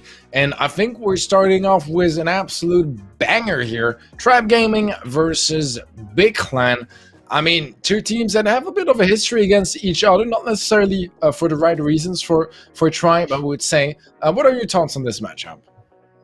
Yeah, I mean, it's definitely going to be one of the best games we're seeing today. We're seeing Tribe Gaming, who have been a bit shaky recently. With the addition of Drage, it's going to definitely take some time to get that synergy to where it should be in comparison to some of these other teams. But Big, the exact same with Equac just joining the team last month for the last monthly qualifiers and being announced a couple of days ago. So definitely going to be a very, very close match. Two teams who are going to be struggling with synergy, but who have the raw talent to be able to make this the best game of the night. Yeah, this is definitely a big match ahead of us. Once again, I promise I'm not writing down those puns. I'm not preparing them. They just like, they're not even on purpose. It's like it happens, and then I'm there like, oh, I'm gonna be, you know, called a dad because I do dad jokes all the time. But nevertheless, this is absolutely a big game. Like Tribe Gaming, they are a team that has you know, been struggling a bit more recently, and overall this season, this year, just not really performing as good as they expected to, I think, or that they would like to. They have the talent for it. I think Drage is a great addition to their roster.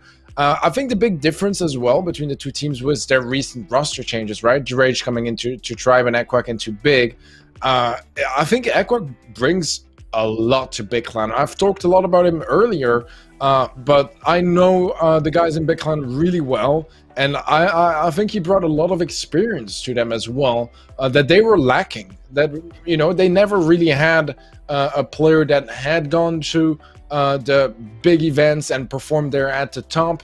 I think they really needed that because they are very young, very new to the competitive scene still, or at least at this level of play. And I think that's part of why Equac is such a smart move for Big Clan to pick up, because he brings that, and he brings extra confidence to the team. It's all really, really important stuff that was, you know, what was weak in their previous rosters. So I'm excited to see how they perform here against Tribe. I think that for both teams, they have a lot to prove. We'll see who is able to prove it just a little bit more. Yeah, well, I mean, on the other side of the coin as well, you know, Drage is a very, very good player. Lacking experience at the top level, but he definitely brings the mechanical skill unmatched by anybody, I think. I think he's a really, really strong player, and his age really isn't going to differ too much from anybody. He's very mature for his age, and he's bringing a lot of depth to the Tribe team. They just need to sort a few things out, and I think they're going to be one of the best teams in Europe once again. Not saying they're not now, but just keep that level a bit higher where it was towards the end of last year. But looking at the bans now coming in, we are going to be Siege and Gem Grab banned out by Tribe Gaming. On the other side of things, Big don't want to be seeing any Brawl Ball along this this series. Heist going to be selected first by Big as well as they continue their selection. Bounty by Tribe. And then remaining, Split for Hot Zone is going to be the last remaining map. And those are going to be the three played. Yeah, the bans are Stu and Bell on the side of Tribe. We have Primo and Gene for Big Clan. Now, Stu and Bell make a lot of sense once again. You know, Bell, really solid brawler overall, really strong brawler with Nadine specifically. Stu, really strong brawler overall, really strong brawler for Equac. So, really good bans on the side of Tribe. I think Big Clan's bans are a bit more questionable. Like, Primo makes sense, it's really, really strong. But on the other hand, I feel like Gene is a very interesting one. Like, you're not going to see it on Hot Potato. You might see it a little bit on Dry Season, but I don't think you're going to see it on Split either, right? So, I don't know. It feels like a bit of a weaker ban, but if it's the only brawler they are scared of, if it's the only brawler where they think that, you know, would they have a better gene than we do, by no means, just go for it. It just feels like it's very specific to Dry Season, and it doesn't even slightly affect the other two sets. So, I'm not too sure what to think of that. Yeah, well, honestly, I looked at it straight away and I was like, right, if they're banning out Gene, there's got to be a certain reason for it. As you just said, Dry Season is going to be coming up. They are very, very confident on Hot Potato. We've seen it in the past, and these are the exact same bans that EXO did provide as well. So they're very confident in getting that first set, and they're going to be banning out the brawler that they're most scared of in the second. Yeah, I think that makes sense, and I think that also means that they're hoping for a 2-0. They're not looking to get into set number 3, because that's where their bans would lose the most value. As so far we have a lot of aggression on their side. Nadine should get cleared up by Spen, but it takes a little while, and actually he does go down ultimately. It is going to be Tribe leading so far with some nice damage from Tom. He's been the one on the attack side of things, getting quite a lot of damage, to be honest, and Tribe Gaming in a very nice spot so far. 2 power-ups being provided as well. Tom and Spen both buffed up by that Ruffs, and Drage now as well going to be taking that with taking that himself as well. Just going to be leaving Equak on the safe because there's nothing stopping these 3 powered-up brawlers onto that safe, especially with Tom there as well. Drage looking like he's going to finish this up as there's nobody there to tank, and that is going to be it for Big in this first game. Tribe's comp is absolutely amazing against it. The tanks are going to be feeding the Ruffs all day long, and then all you need is Spen with a power-up to deal with them nicely. Yeah, just solid stuff overall from Tribe. I mean, it's really hard to say, overall, if it was really more about like a good prediction on the comps or maybe a bit of luck. But overall, they played it perfectly, really not giving any chances to big clans. So solid comps. We'll have to see on more like mirror matchup kind of games how that's gonna go down. But we talked about it earlier in multiple matches already. If you are getting some solid outcomes, especially very consistently, you can get some real nice free damage, free games, free sets. You need your comps to be on point at this level of play, and I think Big Clan, I mean, I like the idea of their comp. I just feel like it's really hard to execute in the current meta, and even though Bull has been as strong as he's pretty much ever been, it was still really lacking that aggression that we were awaiting, and that's some control here and there, but they were never really able to get any damage on that safe, and ultimately that's what matters. So yeah, as you said, Ruff's really strong brawler here as well in this matchup, just helping out so much with his buffs. I'm not sure if it would work quite as well if there were some different picks, but they're switching off, going to pretty much the standard right now on this map, and we are going to end up with a mirror matchup. So I was wondering how a mirror matchup would go. This is going to be the chance for Tribe and Big to show us what that looks like. Yeah, I've got a feeling players just, they don't mind about winning, all they care about is making casters eat their words, because we've said before, Ruffs, we don't know why it's being banned, and then suddenly it becomes, an insane brawler in the meta, and Tribe starting off amazingly once again, getting back into the game. Tom looked like he lagged a bit there and was taken down by Nadine. Definitely should have been a secured kill on his part of things, but 17% is going to be there. Drage with a bit of a wasted super and a takedown from Lars is going to secure them a good amount of damage on the safe, especially because of his positioning. Spen throws out a super with his Colette, and really not making too much happen as Equak can just heal up in that pocket, and Lars keeps on wailing away at the safe. Yeah, some nice damage for Big Clan. Definitely a very different game towards our first one, and much in favor of Big. Tribe gonna regain some control. Drage has an important kill ahead of him, and he will manage to secure it there onto Lars, opening things up a lot. That was a crucial choke point they just took, and a little bit of damage to accompany it, but nearly insignificant at this point, right? 16% on that save. They need to be really careful, make it 3%. Surely Aqua should be able to close this one out, or Nadine, but they're not able to make it work just yet. Spen LC clears out Equak, and Tribe Gaming, they're not down just yet, but only a single percent on that save. Yeah, they can't let the Rico through, they can't let the Colette through, and they can't let the Barley through. There's no tanking any of these attacks that they have in hand right now, and that's looking like it's going to be over. I thought all those shots had missed, as I'd called that. But Big are going to be taking the mirror comp and are going to be bringing this set back to 1-1. And there you go, Teddy. There is your answer to what would happen in a mirror comp, and Big are going to take it with a fair amount of ease, I'd say. Yeah, that was just a very different game compared to game number 1. solid performance from Big Clan, getting a bit more comfortable, and I think it's a game they really needed, and that gives them a lot of confidence as well, because when you get kind of smacked in that first game of the match, and then suddenly in game 2 you do get a mirror matchup and you win it very bravely, you're going to be a lot more confident, a lot more comfortable in, you know, your ability to win this match. Just because, you know, that first game, I mean, the comps were very, very different, and then it's very hard to really say, you know, if it was more about the brawler dynamics, so the comps, or if it was, you know, just mechanically some really good outplaying, all that kind of stuff. This does seem like it was the first one, so I'm not sure coming into game number 3. I think that Tribe can play around with the comps and try to surprise them a bit more, but I do feel like this is kind of the standard comp on this map for a reason. It's just very versatile at dealing with a lot of different problems, so we'll see. I mean, I think Tribe definitely are capable of winning those mirror matchups, so I wouldn't be scared of them just going for the same either. They can definitely do it. They just got to make sure, you know, everything is absolutely on point. Yep. Definitely capable of winning. They just got to get a better start than what they did. That was what really messed them up there. I think it was like 30% left on their save, and they'd already dealt like 16 or something on the offensive side of things. Sancom going to be coming in again as Colette is going to be sending straight down mid. Rico and Barley on the lanes, and we're seeing yet another mirror comp. Whoever comes out on top of this one is going to be taking the first set, and with a good amount of momentum, Big have a good chance of doing that.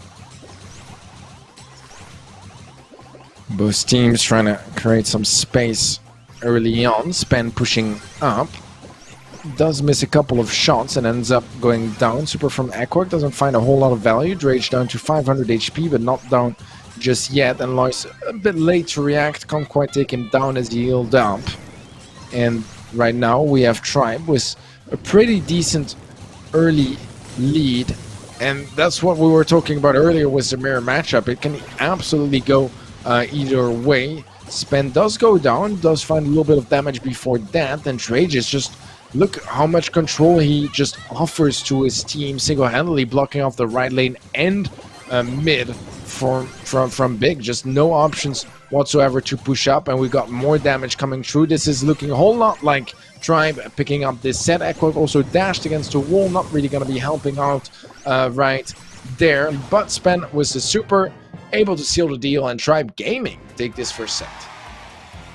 Yeah, I mean, Tom likes to consider himself the best Barley in Europe, and I must say he lived up to that name hugely. He just did about 30,000 damage on his own in a singular push without even going down, allowing his teammates to get that final 10,000 damage required at the end of the game when Equark had just given up over that left-hand side. Spending too long taking Tom down there, and he was just able to do so much for Tribe there, taking the first set, and I can't say they don't deserve it after that amazing play, as you said, from Drage over that side too, just providing so much area denial for Big, and taking the first set now, deserved after that game, winning the second mirror comp, and they had to do it as well. Yeah, and they won it much more comfortably than Big even won theirs, so really coming into set 2 now with confidence after winning the set that Big picked. We have to keep that into account as well, right? It's biggest map.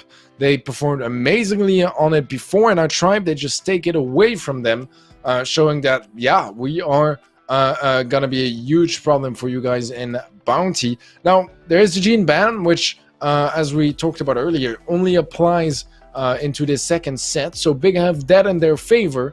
What they don't have in their favor is that it is the map pick from Tribe. This is what they wanted to play. Let's see how it goes down. Yeah, it's what they wanted to play, but, you know, on the other side of the coin, Big wanted to play that map, and we've seen them play it so well, but that doesn't matter if you're faced with a team who plays it just as well as you do, and if not better, by winning that set. You know, you can never really shut down Big from playing these long-range brawlers. They're really good with throwers, they're really good with Piper, having Dean in hand as well, but there you go, there is that Ruffs double thrower comp that I've been wishing for all night. I've said it so many times, and I've just been proved wrong every single time. It is eventually coming out, but Big are going to be slotting onto that Mortis.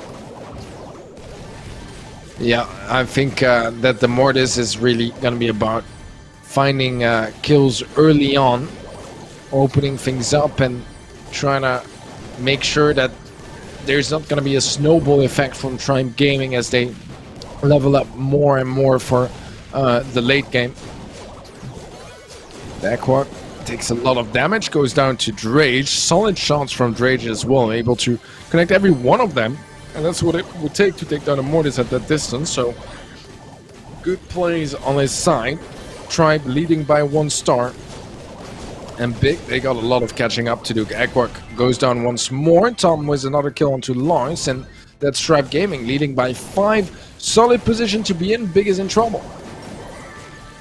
Yeah, I was just trying to contain my laughter of Equa just running away from that head directly into Spen and was taken down.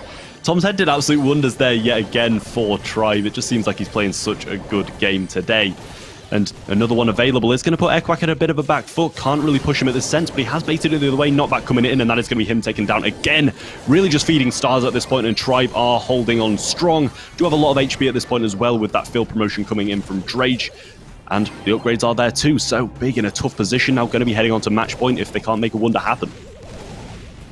Yeah, I don't really know what they can do here. It's going to be really hard.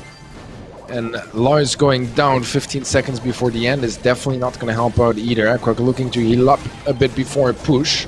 Get some damage, but once again, he's not able to get his bass, and that means no kills either. That's been the struggle in his duels. Nidine looking for Span, can't take him down either, and that's going to be Tribe Gaming at match point. And what at some point looked like a match that was, you know, likely to go the way of Big Clan right now, Tribe Gaming, they said, no guys, we had a bit of a poor game in highs, but besides that, we're looking to take this one home, and they're showing that, like, formidably, like, really, they're playing really, really well.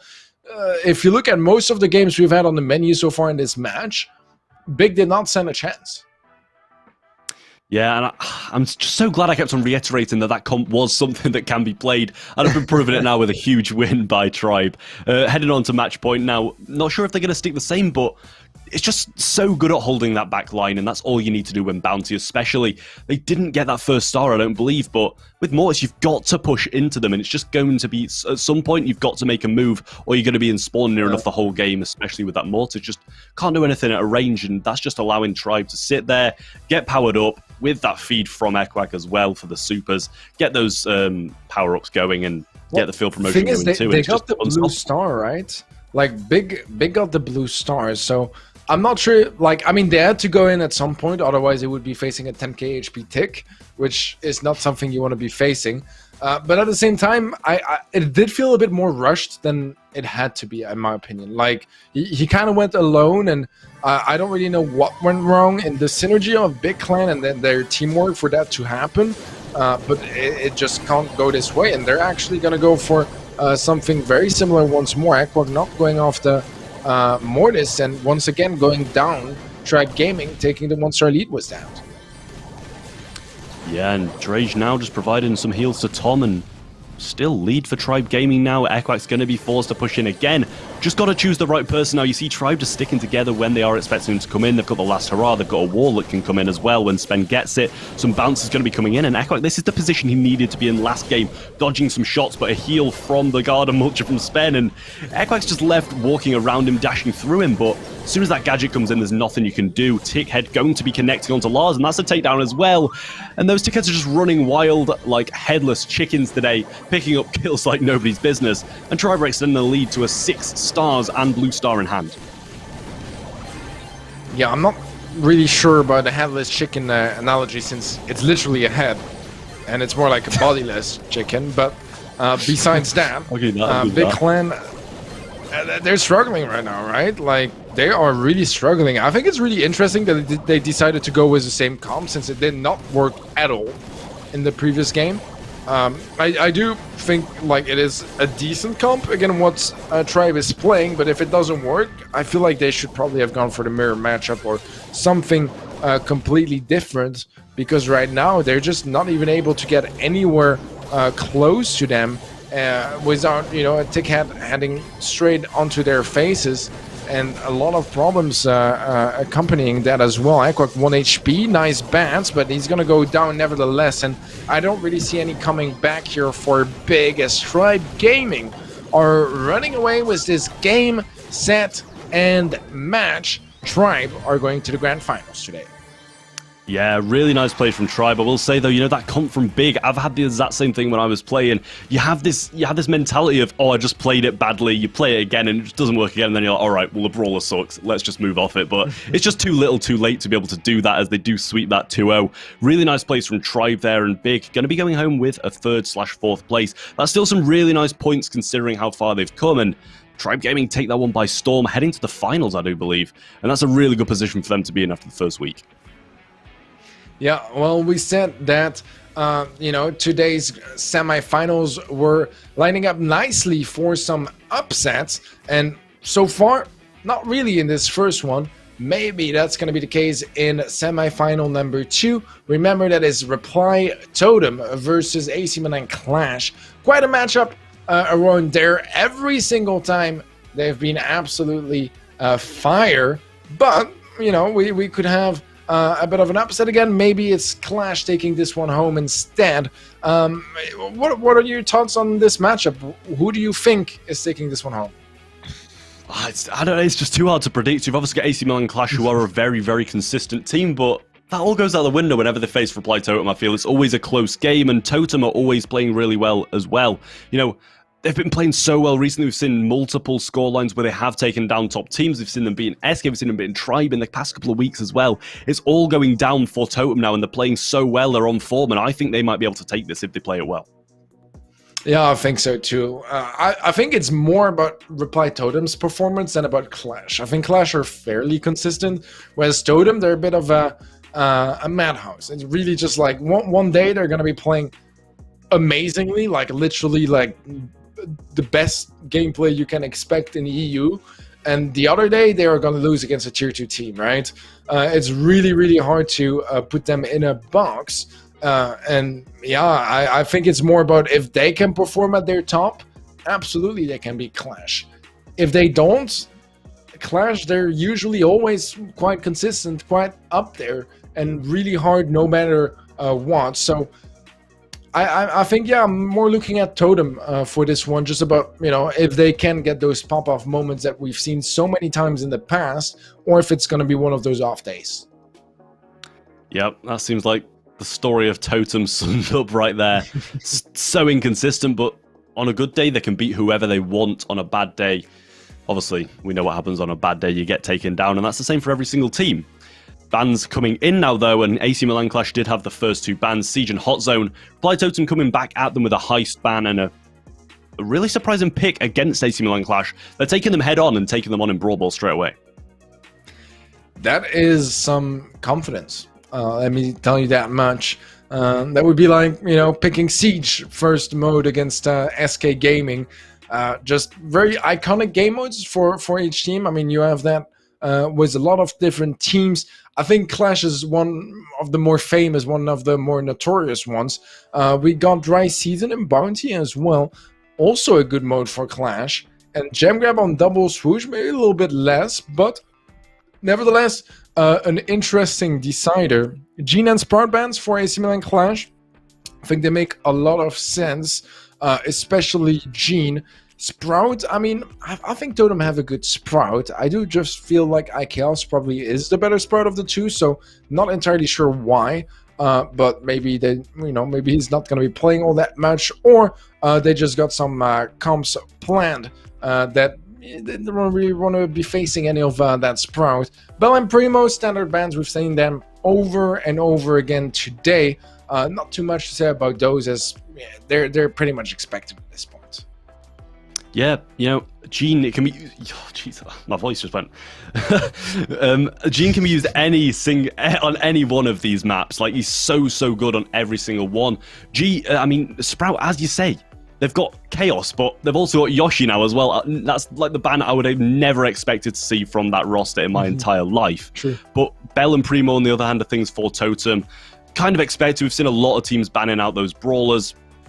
So it's really not unexpected to see that, but, you know, with the likes of Gene and Sprout on the side of AC Milan Clash, as you say, Gene's a common one across all these maps, but Sprout's just a really weird one lying with me. Yeah, I thought the exact same, to be completely honest with you. I was thinking Mostly about IKLs, but it's true now with Yoshi and the team as well. It didn't even come up to my mind, right? But he is one of the best parts too. So it's an interesting decision. Maybe it will be a bit more clear when we see what they play. Whether, yeah, I'm not sure. I'm not sure. There are a lot of good brawlers that Clash likes to play that do get countered a lot by the Sprout. I'm thinking about B, for example. But yeah, brawlers like Sue are in the mix, and I feel like we could see them shine here for AC Milan Clash. They really like that fast space, but so does Totem. So I think we can expect a match full of energy, some really, really strong pushes on both sides, and in general, some really good mechanical skill, because there are two teams that do rely on it quite a bit, and they do show us some amazing gameplay ever so often, and honestly with some really good clutches as well when it matters the most. Yeah, I think it's the question of who is going to be more informed today in this matchup, because we've seen this lineup so many times in the past, Clash versus Totem, and honestly it's almost a 50-50. Yeah, I feel, my eyes always look towards that Super Stadium map. It's whoever's going to win that is going to have a huge advantage going into it. Clash, you always expect them to be able to take Brawl Ball. There's no doubt about it. There's no denying that you expect Clash to go in and take a Brawl Ball set. But the fact that Totem have the mindset of being able to, face them head on their favorite game mode that everybody knows they play so well, it's just really, really surprising to see. And I feel like Totem, if they've got this confidence that they need to have against these top teams, they are going to be able to take this. And I feel whoever takes this first one takes the whole game. Yeah, it's a confidence pick for sure. I think it's also to kind of play with Clash's heads. They never would have expected this, right? And they were probably already surprised that Brawl Ball was not banned, but seeing it actually getting first picked, like, that's really interesting. Really interesting. Is it maybe overconfidence from Totem?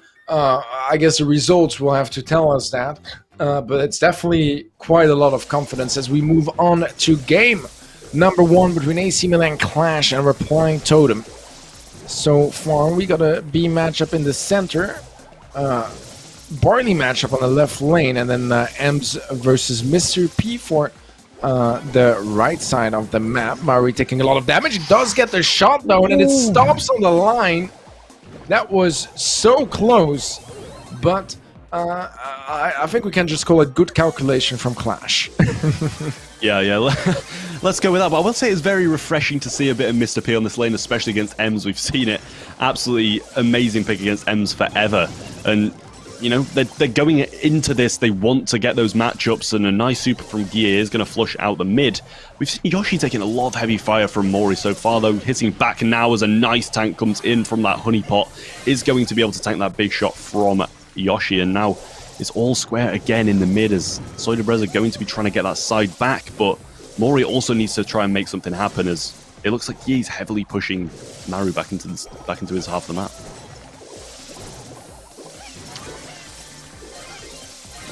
Bit of damage on both sides. Still quite a stalemate situation. Both teams are really struggling to find the openings they need. Yoshi pushing up is gonna maybe take a bit of a risk that wasn't necessary, getting impatient at this slow-paced game. Mari barely survives, but ends up going down anyways. But now we gotta push for Totem as they are in a 2 versus 1 and manage to take back quite a bit of control. The ball, though, is not gonna be in their control. And that means that Clash are slowly getting out of that troublesome position, retaking some middle control and considering options. Yeah, I will say that it's not looking too good for overtime. Either they have this Mr. P advantage on the range, and they've also got a turret up as well, which is going to take a lot of those Mr. P shots. The B shots Avia had just seen. Trying to get those matchups right once again, and Maru looking like he's doing very well against Gear on this side now. Has changed a lot since the last time I looked over at that lane, and Soydebrez just needs to maintain this control of this lane heading on into overtime and keep these turrets going, and that's going to do a lot against the B&Ms in this overtime. Yeah, that can be huge. The slow coming through as well. Nice position for Mari. I love when people hide in a bush and then when overtime comes in, suddenly it's like, hi, I'm here. All right, Yashi. He's gonna be key at slowing down that push, but he ends up going down Totem in a good spot. The ball is still cornered, but Sword Breza is able to get it out of the corner. Maru was a nice shot in the corner, and that is gonna be replied. Totem picking up the first game. Well, as you rightly predicted, overtime was their jam, and where they finally managed to find the opening they needed. Yeah, it's exactly what they needed. I really do like that Mr. P pick. It's very, very weird to see. I haven't seen Mr. P played in any map in such a long amount of time, but bringing out where we really did need to bring out the most against a B, against an M's, where it's going to waste all of that ammo, waste those charge shots that you've got to work so hard for as a B at long range. It takes a lot of effort to try and hit one of those shots, never mind follow up with a charge shot to finish it off as well. And those porters just going to be doing so much for that, wasting a lot of the M's ammo too, and that's going to allow the B to pinch across as it did happen. Got to slow off, got those shots on as well, and the takedown did come in eventually. Yeah, it was a matter of patience in this first game until, you know, inevitably something happened. It did go the way of Totem this time around. I still feel like overall both teams were at a very equal footing, had very similar amount of opportunities, which was pretty much none, to be completely honest. So things could absolutely turn around in this next game. Wouldn't be surprised, but let's see how it goes down. And oh, this is a bit of a problematic comp for Totem, isn't it? They're playing Mortis, BB, Poco against 2 tank melters, so that's gonna be hard. Yeah, that's just the way the cookie crumbles. You get lucky one game, you get unlucky the next. That's just how it is in Brawl Stars esports, and Clash have got such a good comp here. Maru trying to make something happen, but he gets shut down whilst doing it. Chaos going to be baiting out that swing of Soy de Breza, but a good takedown comes in. Can the super shot come in time? He tries to slot it in, but Mori is there to catch it. Chaos going to try and melt down Maru now as well, and cycling these supers is going to be providing so much control and eventually taken down, and that's a really nice defense from Totem, I must say, considering the comp that they do have. Yeah, a clutch defense for sure, but what scares me a bit more is that I'm feeling like this is not the only one we can expect for those strong pushes coming in from Clash. Nice super from Chaos. This should be a goal, but never mind. Once again, it's a good defense from Clash. I feel like, from Totem, I feel like Clash could have scored that one, but it's not going to work out just yet. And Yashi was a charged shot. Maru knows he cannot be anywhere nearby, so the Breza didn't seem to know it and goes down. Yeah, that Fertilize just wasn't enough to try and walk that goal in, but the Herbal Tonic coming in now, going to be providing some very much needed healing for Yoshi. Gets healed up, and being in this position with only 50 seconds left is really valuable for Clash. Dash in from Maru, though, does get the pickup. Not going to be taking out the spike, though, as that's a rare occurrence seeing any tank take out a spike, especially being on top of them as well, being able to use that gadget, as well as a Fertilize to get healed up on top of that, too. And just looks to me like Clash are just trying to hold out for overtime and absolutely dominate them then, just as Totem were trying to do in the previous one. Yeah, the amount of healing is just unreal for Chaos, and the goal finally comes in. 20 seconds left until the end of regular time, and Reply Totem just need to find a goal really soon. It's not looking too amazing so far. Maru does get the kill, but it doesn't matter because Clash are looking for another goal. That was a beautiful trick shot to close things out. Not a necessary one, because, you know, they would have won anyways, but nevertheless beautiful. Yeah, nothing wrong with saucing up the end of a game like that when you have secured the win. There was when the trick shots really can come in, as we saw with Noble Elite as well in a previous game.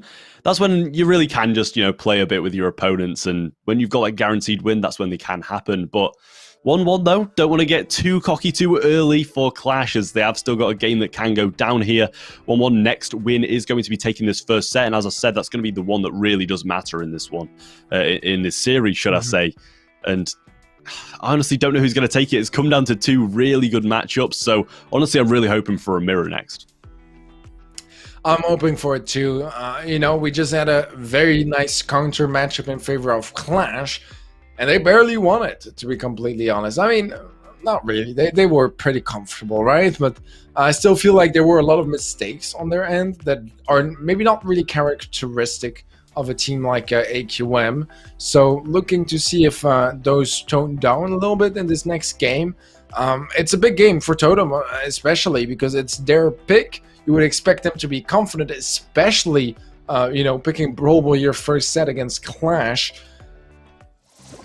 I'm not sure if I see why they picked this mode, but we are gonna have one-on-one trade early on here, which should put us in a bit of a stalemate, at least to kick things off. This time around, we have the very tanky comp from Clash, and look at that, we have the goal coming in as well from Clash.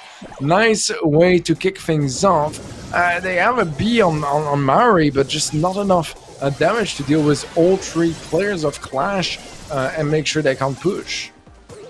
So I was about to say, for the first time ever, I really don't know who has the match pick, because they've obviously got that B, but they've got nothing else to do with the tanks, and the goal is forced in from Totem. A really nice play from them, evening it out, and this B has got to be doing everything for Reply Totem now. It's going to be a very difficult game to win. Slow going to be missed, though, and that's going to be hugely devastating for them, as now the tanks do start to creep around the sides, pinching them into a position that they don't want to be in, as they really don't have that damage when the Mortis does fly in. Naki's going to do now. Yeah, Kale's getting a nice double pull as well. Yoshi can just easily tank through all of that. And that is going to be AC Milan Clash with the first set secured, taking the pick from Reply Totem. And those are the moments where, you know, earlier where they're like, yeah, power move from Totem, very confident in the draft. Now it kind of falls apart, doesn't it?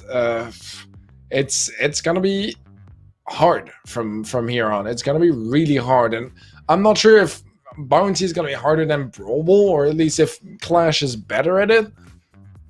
I don't think it changes the point, you know. Like right now, I think they regret that very confident move of picking Brawl first, because it did not work out at all for them. Yeah, it definitely didn't. I mean, it was so close. It comes down to the wire. It's 1-1 in the set, and then inside the game, it's 1-1-2. Managing to get that goal, I will say, didn't expect it, to be honest. The B really had to do everything to be able to ensure the win on that, but it just wasn't enough. As soon as that slow was missed, they started to really hunker down and get those brawlers into a pinchable spot. Mortis comes in, is taken down, but the Jackie able to get a really nice pull in, waste some of their ammo, and then the Poco can just walk that in with his decent amount of HP. I'll add to that as well. As you say, though, Bounty coming up next is Dry Season, so it's going to be a very good map for AC Milan Clash, and obviously their selection too. That's exactly where they're going to want to be. These are their two best game modes, and they're going to be in a row, and they're going to try and get the sweep. Yeah, that's a crazy part, because that's literally what you're trying to like avoid in Brawl Masters, right? Like, sometimes in any event, you're going to be lucky. You're going to have 2 modes or 3 modes in a row that your team is really good at, and you can just, you know, get a bit of an advantage there. And sure, the more versatile your team is, the more or the better you are at different modes, the better you are going to be overall. Here in Brawl Masters, you can choose which modes you are going to be playing and which ones you are going to be banning. I still don't really understand why Totem went for the heist ban, because it is a game mode that can be problematic for Clash. Maybe it's just more problematic for Totem, but I feel like starting with Brawl was just not the way for me. Yeah, going to be seeing a lot of roughs here. The heals do start to come in early, but an early secure from Totem on that first start, and a pickup as well. Mori is not stopping there. He wants more, and the tick comes in and cleans everybody up. Sandbag's placed to assist Mori's return, and that's a 7-0 lead straight off the start. It's going to be very difficult to Clash to come back from this, even with a minute and a half left. That's quite an explosive start from Totem, making up for some mistakes in the previous set. So they got to be careful if they want to keep it this way. The buff from Yoshi going on to Gear for a bit of extra help on that left-hand side. And we are going towards a bit of a stalemate right now, as we still have a 4-star lead in favor of Totem, and Clash are just building up for a strong push. The more they keep being stacked up, the stronger Guy is going to be. And even though there is the advantage right now for Totem, look at that, that's a kill from Guy. and I think we might expect a couple more before the end of this game going from his side. Yeah, I mean, being able to bring this 5-7 is a very good position to be in, especially with this pressure on as well. Taps coming on Maru. He can't go down there because Blue Star's still in favor of Clash. Nobody can go down. And Mori and Maru just seem to be going very aggressive with these circumstances, but they do need to relieve the pressure as Soydebrez is not going to have nearly as much power as Guille is over this left-hand side. Do need to relieve it, and that's exactly what he's trying to do here. Super in hand as well. And a 4,000 HP Stew is nothing to cry about, but do still need to keep this lead. Yeah, it's only 2 stars, but it's only 5 seconds left as well. They're getting pinched on the top right side, but there's not enough damage coming through. That was close, but it's going to go the way of Totem as they secure their first game here in this second set. Good start from Totem, but you have to give it to Clash. In the first set, it was Totem to open things up in the scores. It seems to be the same here in set 2. Let's hope for Totem that it's not the same outcome at the end of it. Yeah, definitely so, but, you know, 2 people around about the 500 HP mark at the end of that game. It could have definitely gone to Clash if a few different circumstances had gone a bit differently, but Reply Totem able to hang on, and that's exactly what they need to be getting this set started off. As you've said, though, they did try kind of reverse sweep that last set after losing the first game, but you've got to, you know, have faith in Totem to be able to take this one and take it to the last set, as they have provided some really good start there, and able to remain in the lead throughout the entire game is a very good way to play it. So honestly, they look very good in Bounty, and Clash have got some stepping up to do if they want to take this set. Yeah, I agree. I expect better from them, especially in Bounty. Totem did play really, really well, so they can definitely be happy with that. It's just going to be about closing out the set, because they did start off in Brawl with the first game too.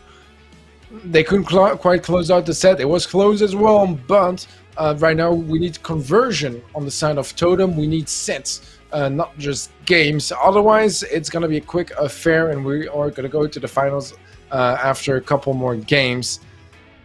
Yeah, I'm not sure if they need to switch anything with the comps on both sides. I think it's a mirror matchup they're both willing to take. But let's see if Clash can actually win it this time around. We have the almost mirror matchup, but we got now the Piper, and he's just going to get 2 kills off the bat, just like that. Make it look easy. Well, a little bit of a break coming into that whole front wall going to be taken down. Soydebrez are going to have to use this side wall now, and a swap coming in. Maybe not actually, as the swap does go back over. Guille stays over that side to try and control Soydebrez into staying over there, and you can see this.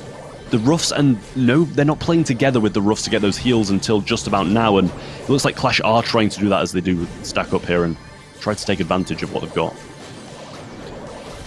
Yeah, it's a typical mid-game stalemate we expect at this pro level at this point, where it's more about just building up some supers, trying to find some smaller opportunities, but no one is really going all in just yet, because you don't want to be in a situation where there's just too much of a star lead that your end game is ruined.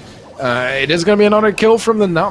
Dude, Lena has gotten every single kill in this game, and it's not like he got like 1 and it's a 3-star lead or something. Like, he's got... Oh, I can't even talk about this, man. This is crazy. Lena literally getting every single kill right now. People ask me why I am so biased towards Lena. This is why. Yeah, I mean, I can kind of see where you're coming from. There's just no stopping him at this point, and Guille is going to extend that lead even further, 15-0. This is the exact opposite of what Totem needed in this game. Guille going to be taking that head with the last hurrah too, and powered up alongside that. Only got the Ruffs powered up on the side of Totem, and 15-0. I mean, even if they get a team wipe, there's no coming back from this, and the time is against them as well. This is going to be match point for Clash, as Linane shows us why he deserves to be in that final. Yeah, I think he got really upset, and I think it's really funny he's ending up right there in front of Murray, because Murray got verified on Twitter today. Lena was very upset about it because he's not verified himself just yet. I think he took that too hard, took it personally, and translated that into gameplay, because that was Lena popping off like we haven't seen in quite a while. Yeah, he might not be verified on Twitter, but at least he's a verified insane piper. Being able to do absolutely amazing play there, and match point, bringing it to that, it puts Totem heavily on the back foot. That is not the position they want to be in at all, and we might be seeing a repeat of what happened in the first set here. If Clash can take this next one as well, they will be sending Totem home and meeting Tribe in the finals, but Totem need to take this one and take it to Gem Grab to even stand a chance at getting to that final. Yeah, it's gonna be challenging, but we also saw how well they could play Bounty earlier. We are going to game number 3 here. Set point for Totem, match point for Clash. And both teams not really going for the blue star at first, but Mary with some sandbags is gonna open things up, take the lead, and it's gonna be Clash to start on the back foot, has to move up and try to find some openings, some opportunities to get towards that first kill. Well, that's exactly what Clash are really good at doing, finding those openings that nobody else sees. However, you see Totem are going to be sticking together very heavily, giving HP to both of their teammates, and that's not what Clash want to be facing right now when they're buffed up, and only a tick's going to be buffed up on the side of Clash.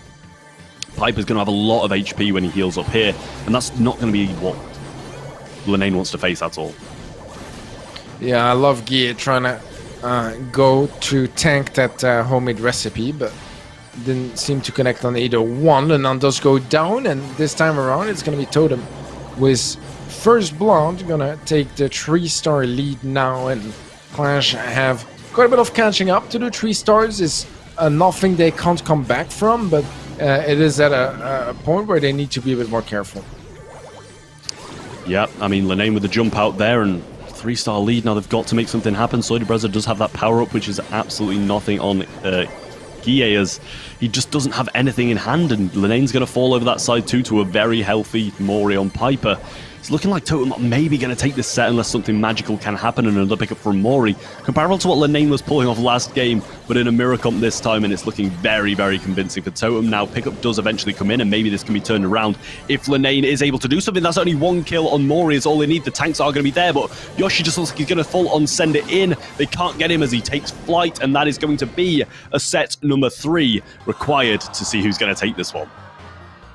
My words, it got close towards the end, but they couldn't find Mari. And Mari honestly really popped off on the Piper as well. It's a really good performance this game. I think that's very confident as well, because Lana was absolutely popping off in game number 2 in this set. And then Mari was there like, sure, I'll go for the mirror matchup. Like, you know, a lot of people will think like we can try to find a way to like counter their comp or something like that. No, they just went for the mirror matchup. Went the way of Mari and overall the way of Totem, as they played really, really well. Now, both teams taking each other's picks in the sets, which is interestingly enough, now it's going to be gem grab, maybe a bit more like common ground for those teams to both agree that they're happy to play it, maybe not quite as happy as Brawl and Bounty, but happy enough that it wasn't banned and that this is going to be our 3rd set of this match.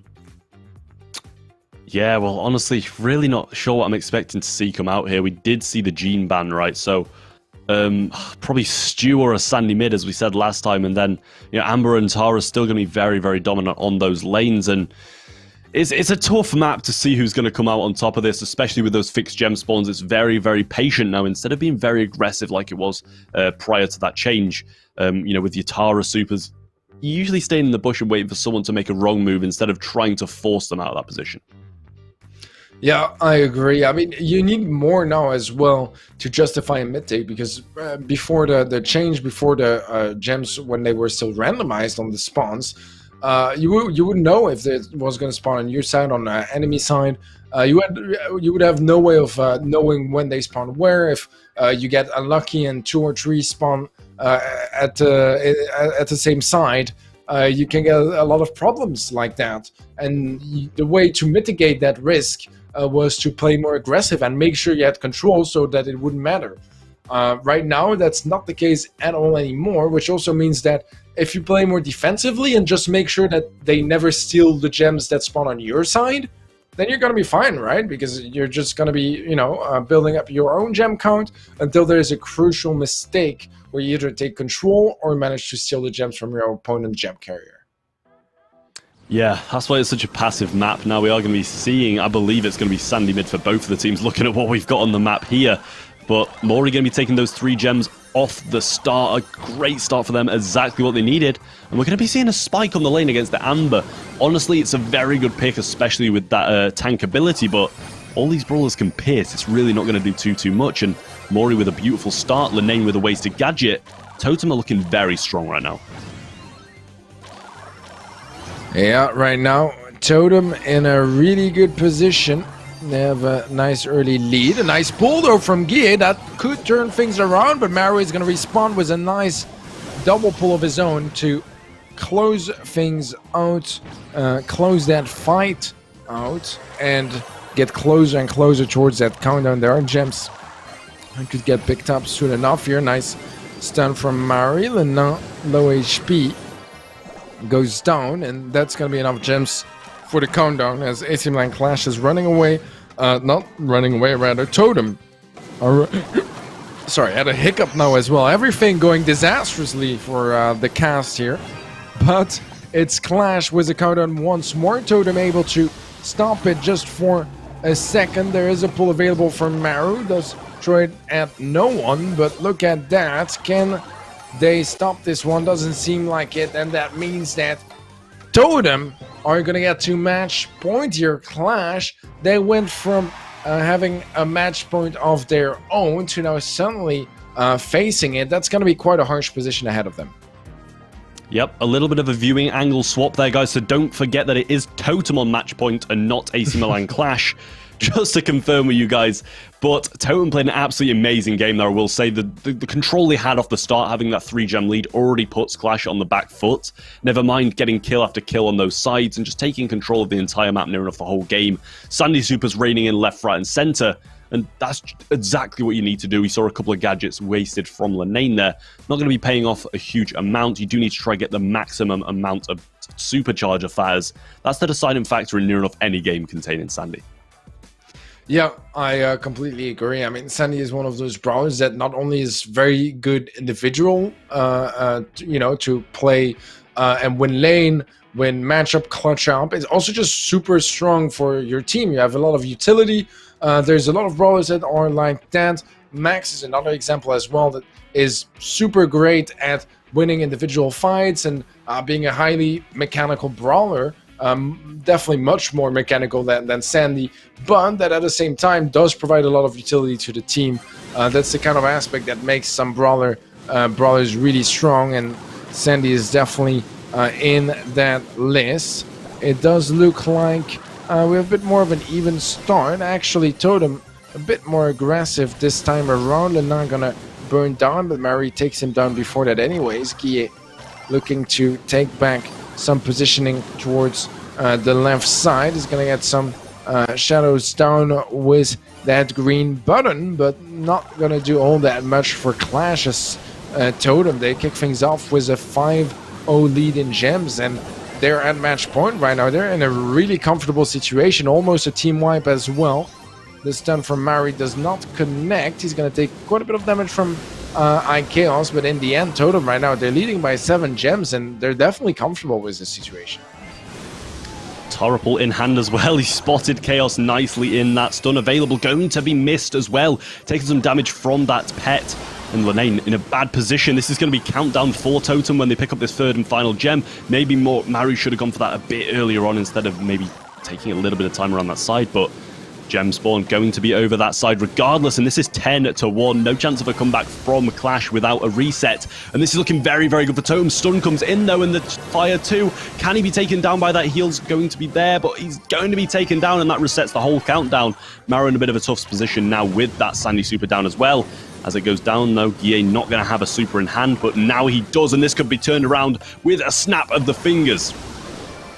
Yeah, nice burn, and interrupted once more. This countdown is AC Milan Clash though. They need to retrieve the gems at some point. Like, they are picking up a couple that spawn on the way, but with 5 seconds left, they just keep stopping those countdowns once more. They're going to do it again. They're actually going to do it again. A miss pull from Maru. Guille doesn't miss though, and Sodebrez is able to clear him out.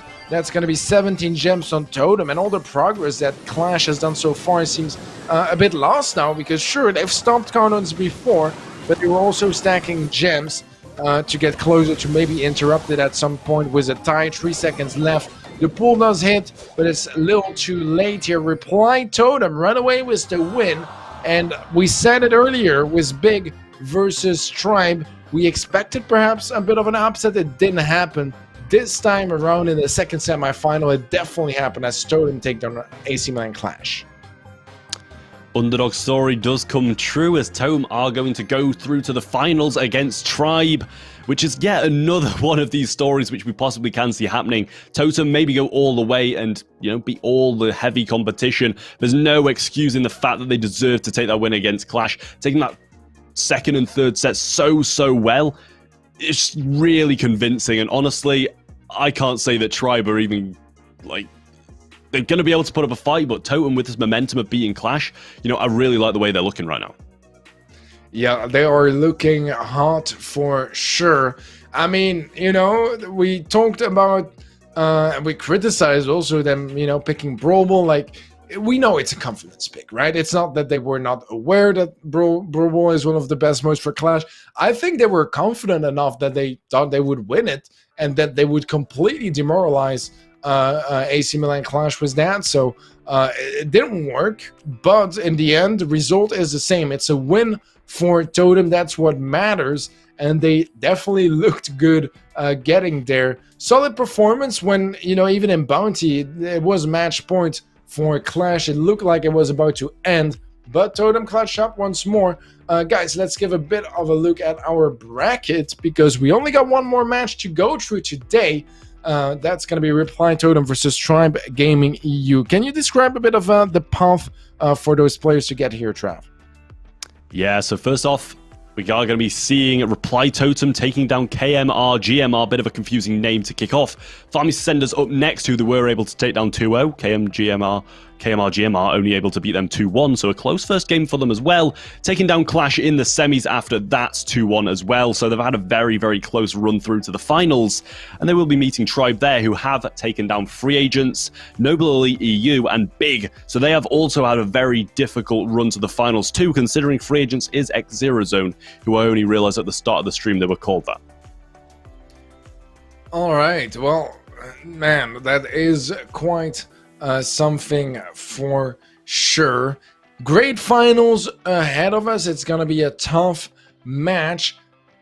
Honestly, on paper, almost a 50-50 as well. We'll see how in shape Tribe is going to be. Guys, they literally just finished their previous match, so let's give the players a couple minutes before we move on to the grand finals here for this first qualifier. I'm excited to see who is going to end up with the most points after this first week here in EU.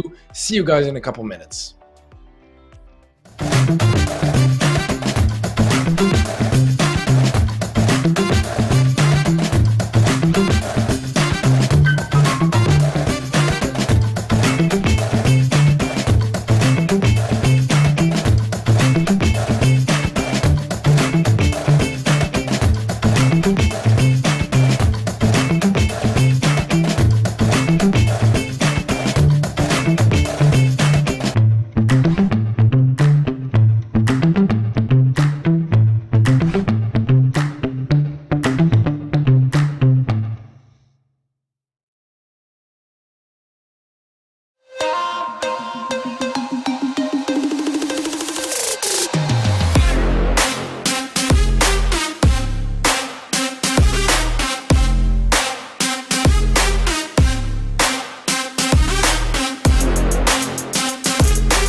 Welcome back, guys. If you guys are just tuning in right now, we're tuning in at the best time because we got our grand finals ahead of us here for our first qualifiers of the season here in EU.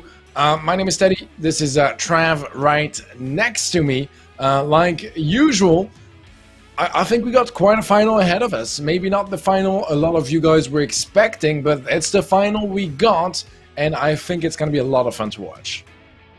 Yeah, as you say, might not have been expecting it, but definitely so. Both of these two teams deserve it heavily. Both beaten a lot of really strong teams on their path to the finals, especially Reply Totem, obviously taking down AC Milan Clash in the final game that we did just watch. And Tribe have taken down 3 of the top 8 EU teams, I'd probably say, around that area on their path to the finals as well. So it promises to be a really, really good one. Reply Totem looking very, very good, I must say. But Tribe, you can never count them out as they have got a lot of experience. And with the addition of Rage, I'd say they got some of the best mechanical skill as well. Yeah, they are definitely super strong. We got our bans, guys. Heist and Hot Zone, the mode bans for Totem. Tribe, they proceed to ban Gem Grab and pick Bounty to start things off. Some dry season action for us. Brawl and Super Stadium is going to be the pick for Reply Totem, and Siege on Nuts and Bolts is the decider if it comes down to a third and final set. Our bans are in 2. We have Bell and Primo from Totem, as well as Stu and Poco from Tribe Gaming EU. So Gene is going to be on the table. I think we might see quite a bit of that, perhaps. We'll have to see. Maybe on Dry Season and Super Stadium. Nuts and Bolts is also a decent map for him. So I wouldn't be surprised to see quite a bit of Gene in this matchup. What other brawlers are going through the nets of the ban system here, Trav? Anything in mind? Well, I will say, Rough Double Thrower still on the cards for Tribe Gaming. We did see them play that very, very well. But then again, Reply Totem played a absolutely phenomenal Piper comp. Pretty sure they did take it off Clash, but they played it even better as they did take the win against them on that map.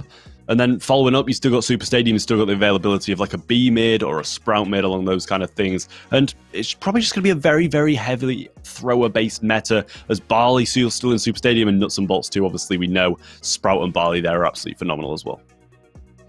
Yeah, I completely agree. There's a lot of options. I think the bans are quite good on both sides. I mean, I think Primo and Bell being out of the way is just a good thing overall. They're super strong. If you don't ban them, you just see them everywhere a lot. Brawlers that were banned almost the entire day as well, to be completely honest. I think there was one match where Bell wasn't banned very early on today, and Primo was banned every single match, if I recall correctly.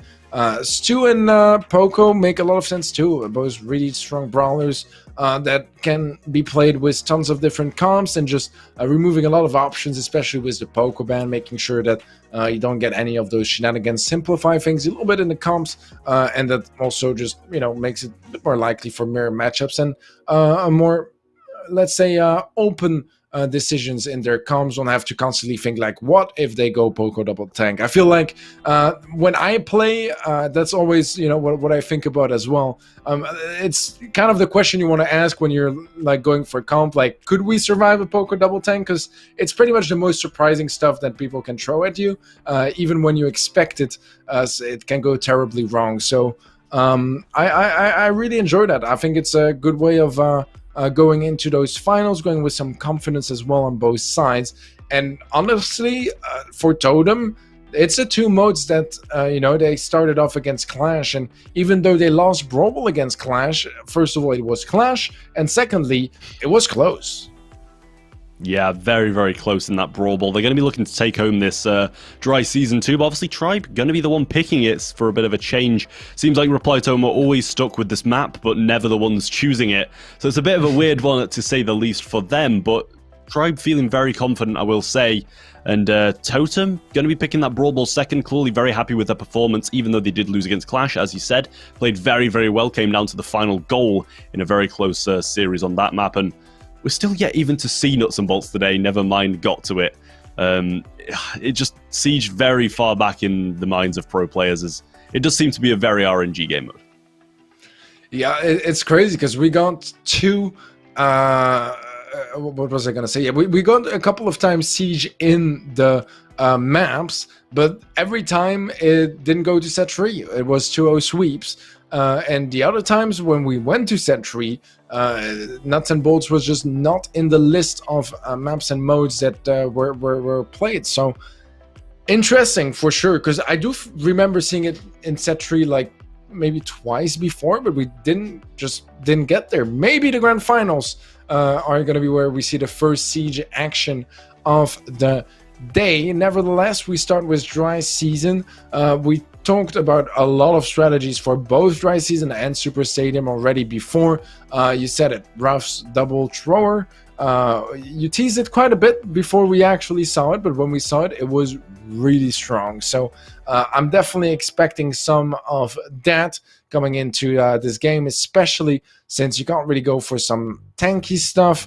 It's hard to counter as well as the Pokemon. That's the thing. Like, you kind of just have to go for it, because sure, you can take something like a Mortis or something to try to open things up.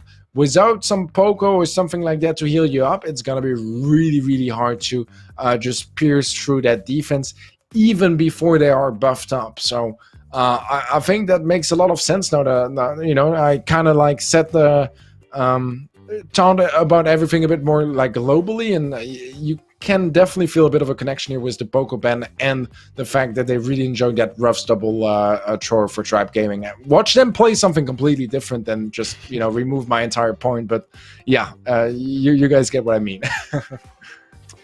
Yeah, I mean, definitely so. It's very much up for contention of what they can play, and I feel like Totem might do something completely different, They have had a bit more of a broader mind in terms of their comps, especially in Brawl Ball. They were going quite heavily for the hard counter, playing Mr. P twice. It paying off once, but the second time it was a bit of a weird one to lose, as it did seem a bit like a 50-50 whose comps were better in that one.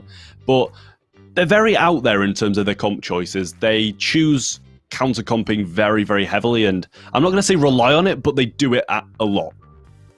Yeah. I mean, you gotta play around with the comps and try to turn it into your advantage. Blind picks always gonna be leading to a lot of mind games and also a lot of preparation. Being able to predict your opponents is not just, like luck. For a big deal, it's about just knowing them very well, doing your homework. And we have the Ruff's double thrower on both sides. It's going to be the full-on mirror matchup. The only difference are going to be a couple of skins. So we'll see if maybe skins give you wins. A lot of people used to say that back in the days. Absolutely joking, of course. And Tom is in a bit of a tough position on that right-hand side. Doesn't have a lot of places to go to, and he ends up going down first block, but gets the trade with a tick head. I think Maru missed a shot there as well. A bit of an unfortunate death, but that's going to give the one-star lead now to Tribe Gaming. Yeah, just where Tribe want to be fair. They want people to be pushing into them whilst playing this comp. However, Tom's wall is a little bit broken, allowing him a bit more of a pinch coming in from Maru if they do get into that position. And seeing the same thing on the other side of things, Drage missing a couple of shots onto that head as well. Spen getting pinched in heavily now by that Ruffs as well. Sandbags having to be popped by Drage here to prevent the Ruffs from shooting at him whilst the throwers are as well, but power-ups just seem to be heavily over on this side that Spen seems to be doing very well on. Yeah, for Tribe right now, it's just about keeping that lead. They don't need to go aggressive. They just need to make sure they can hold on to their ground and deny any sort of aggressive pushes from Totem. It does seem like they're doing that pretty well. But look at that. Soy de Breza, just as I say that, is able to find the opening that Totem needed, and now suddenly we have a one-star lead in favor of the Italians.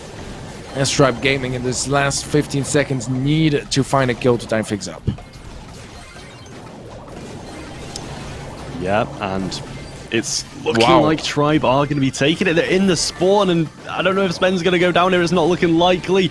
9-6, and Tribe do take that first game in. It was a bit of a weird fashion, I will say. It seemed like they had the lead for a good amount of the game, but Totem just coming back in a weird scenario and then ending up at this side of the map at the end. It was all just a bit of a weird game, to be honest, but Reply Totem are going to be falling to Tribe in the first game, and this is the exact start that they do need to be able to take this game, as you've got to take a bit of wind out of Totem's sails.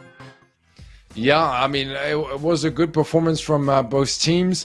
It does feel like Tribe Gaming is just a bit more familiar with the comp and the strategy, right? It did seem like things were a bit more in place, and sure, they did need to clutch up towards the end, but I think those moments are what makes the difference between, the best teams and the even better teams, if that makes any sense.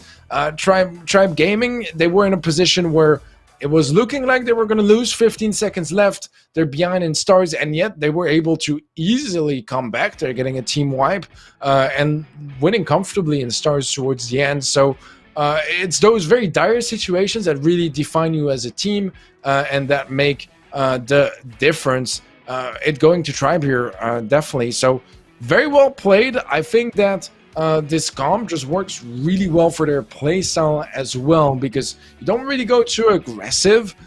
You just kind of, get there slowly until you have to push. If you don't, you can just play defensively for as long as you want. Where it does get dangerous, and I think that was the big opening kill from Breza that gave them the lead a bit before the end, is the fact that at some point, if you're really, really tanky, you can take more risks and push a lot more aggressively as well. So it's a bit harder to just lock down those positions. Yeah, Tribe taking that first blue as well, going to be a huge factor, and we did see them heavily on the back foot last game with the lead. And it did pay off for them in the long run as well. Mori is going to be having to push up the side onto Spen, who has a decent amount of HP. Mori going to have a little bit more, though. Looking like Tribe are being pushed back a little bit as the damage does start to come in, but Breza falling low, having to pop that last hurrah to negate half of that damage coming in. And it does pay off quite well, as they're only still 1 star ahead, and the head coming in now from Breza going to be connecting, but Tom's picked his up along the way, and it's looking a bit more difficult for Totem now. Yeah, losing that player first blood in favor of Tribe Gaming.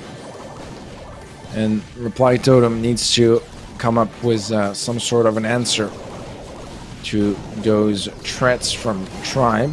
There's some good damage here. Drage is really low HP. Spen not in an ideal position either. He's going to go down. It's all tied up, but blue star in favor of Tribe Gaming, still giving them the advantage for now. With about 25 seconds left on the clock for Totem to open things up and try to steal away this game. Heads are going to collide on the right-hand side.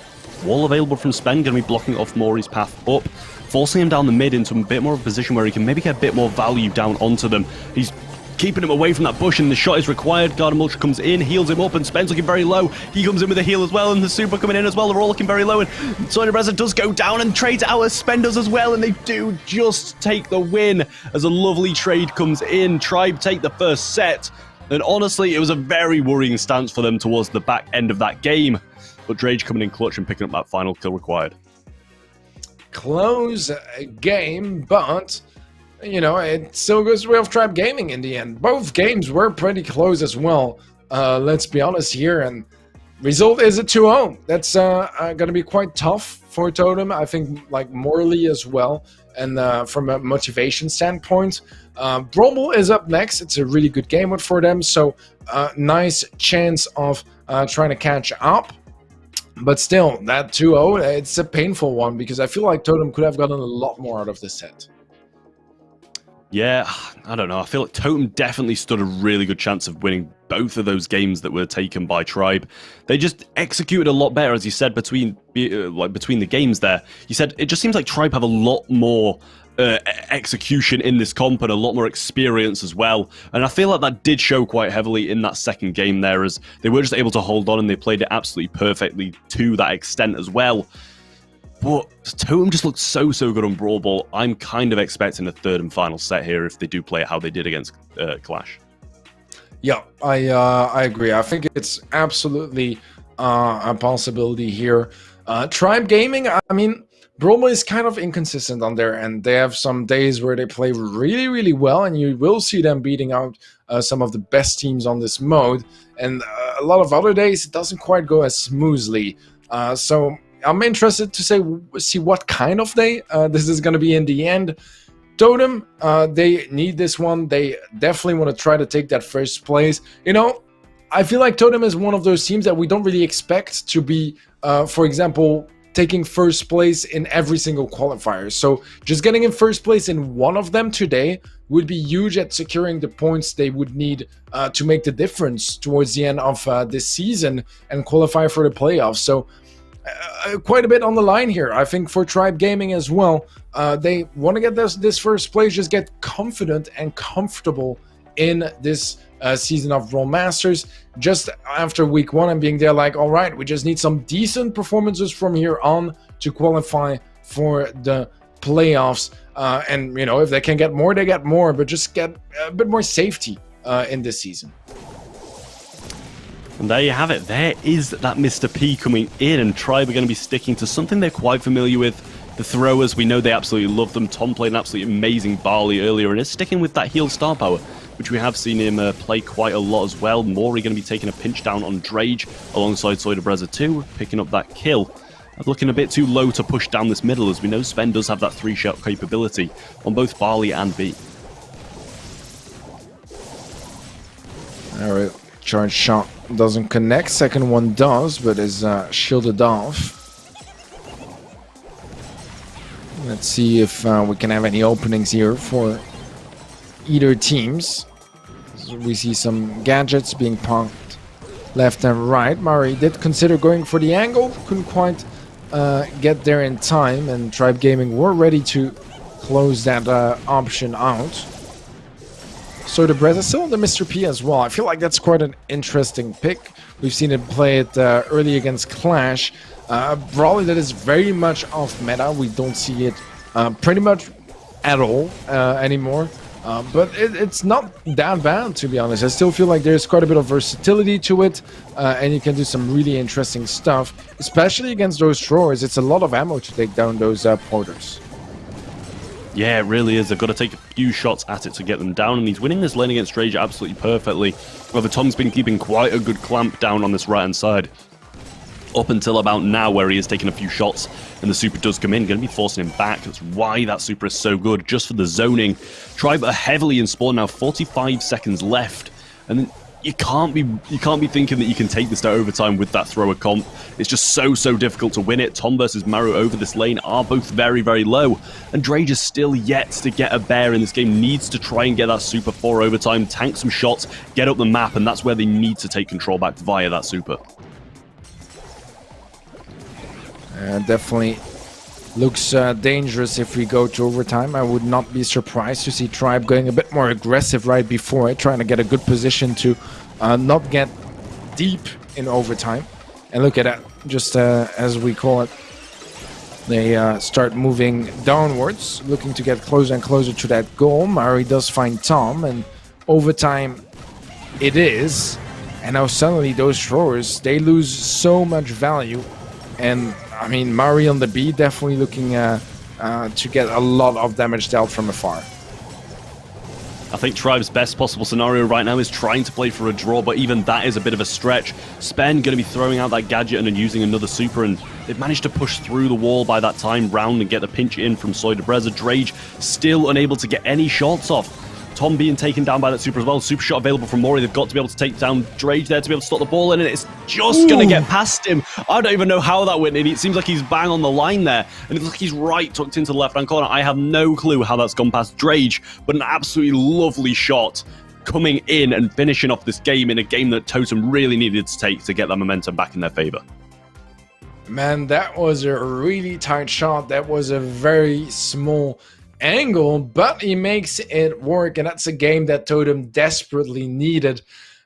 Yeah, I think it was very well played, Totem. I think they knew that overtime would be the safest way to score without really, you know, overextending too much and being too greedy. So they played it very passive for the first part of the game. Overtime kicks in, and then suddenly it's a completely different dynamic. They get a lot of control, a lot of options, and they manage to close it out. Now, the question is, can they close out this set?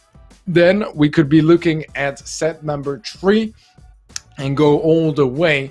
Otherwise, I mean, if they can't quite close it right here, it would mean match point for Tribe Gaming, and then suddenly things are turned around once more. Yeah, I mean, Totem just looked so good that game. Tribe need to make something happen near enough instantaneously to be able to win that game. You can't be waiting so long with throwers, and I think that was just all down to the fact that Drage really couldn't push up on his lane at all. You have to get the pinches in with these throwers, and that's where Sprout's range really does thrive through that mid. Obviously, they've got a B, but that's where the pinch does need to come in. With a bear, you can tank like 6 B shots in a row without having to really have any repercussions at all. They need to get the pinches off if they're going to play that comp again, and they need a good start. Yeah, I agree, especially on the pinches part. I did feel a bit more like Tribe were really focusing on those 1v1s, and that's very familiar territory for Totem, and that's how they really like to play as well. So it's really hard. It's definitely really hard to win against them in such a situation. It really just drove things out on both sides, where they were never really able to win too many lanes consistently. It was very much like just some trades here and there, or once in a while you win a fight, but it's just like a kill difference or not enough to really create the opening that you need. Let's see. This is set point here, and I think someone picked the ban Brawler, didn't they? And Yup, Poco. Oh no, did they just give match point like that? This could go terribly wrong for Totem. They have just given match point just like that, if that is in the rules of the tournament. It's either that or they will be playing again, depending on how the tournament rules are laid out. However, I believe they maybe have just given match point like that. Yeah, I suppose they do. I suppose they do. Well, that's unfortunate. That's really unfortunate. Phew. It's just times like these where you're just speechless. Like saying that, yeah, I have done this ban brawler thing before when I was playing. You know, it was a consistent thing for me, so I'm not really going to dig into them too much. But it's just unfortunate in a final of a tournament that you've been playing for near enough, 4 hours, to play a ban brawler and give the other team match point. That must be really disheartening. Yeah, that is quite disastrous. I think that's the word we're looking for here. We'll wait for confirmation from production to know if it's actually a match point, if it gave them a free win, because they played a ban brawler. But until then, I'm going to assume it is, right? That's not good. That's really not good here for Totem. At the moment where it felt like, they were building up a position where they could come back, where we could see set number 3, everything just falls apart. As simple as that. So, yeah, I'm not sure yet. We don't have confirmation yet either about whether it is a free win if you play a ban brawler. But very often it is, and that would be just the worst for Totem right now. Yeah, clearly we're having a quick flick through the rule book to see if that is the case. But yeah, honestly, I really didn't take too much recollection of who had the comps either, rather than just giving it away like that with a easy comp just because it's banned, or you got to feel for Totem if they do drop this now after just winning that game. That's going to be the one game they have won in the whole thing, and after coming off the back of a win against AC1 Clash, it's just completely taking the wind out of the sails.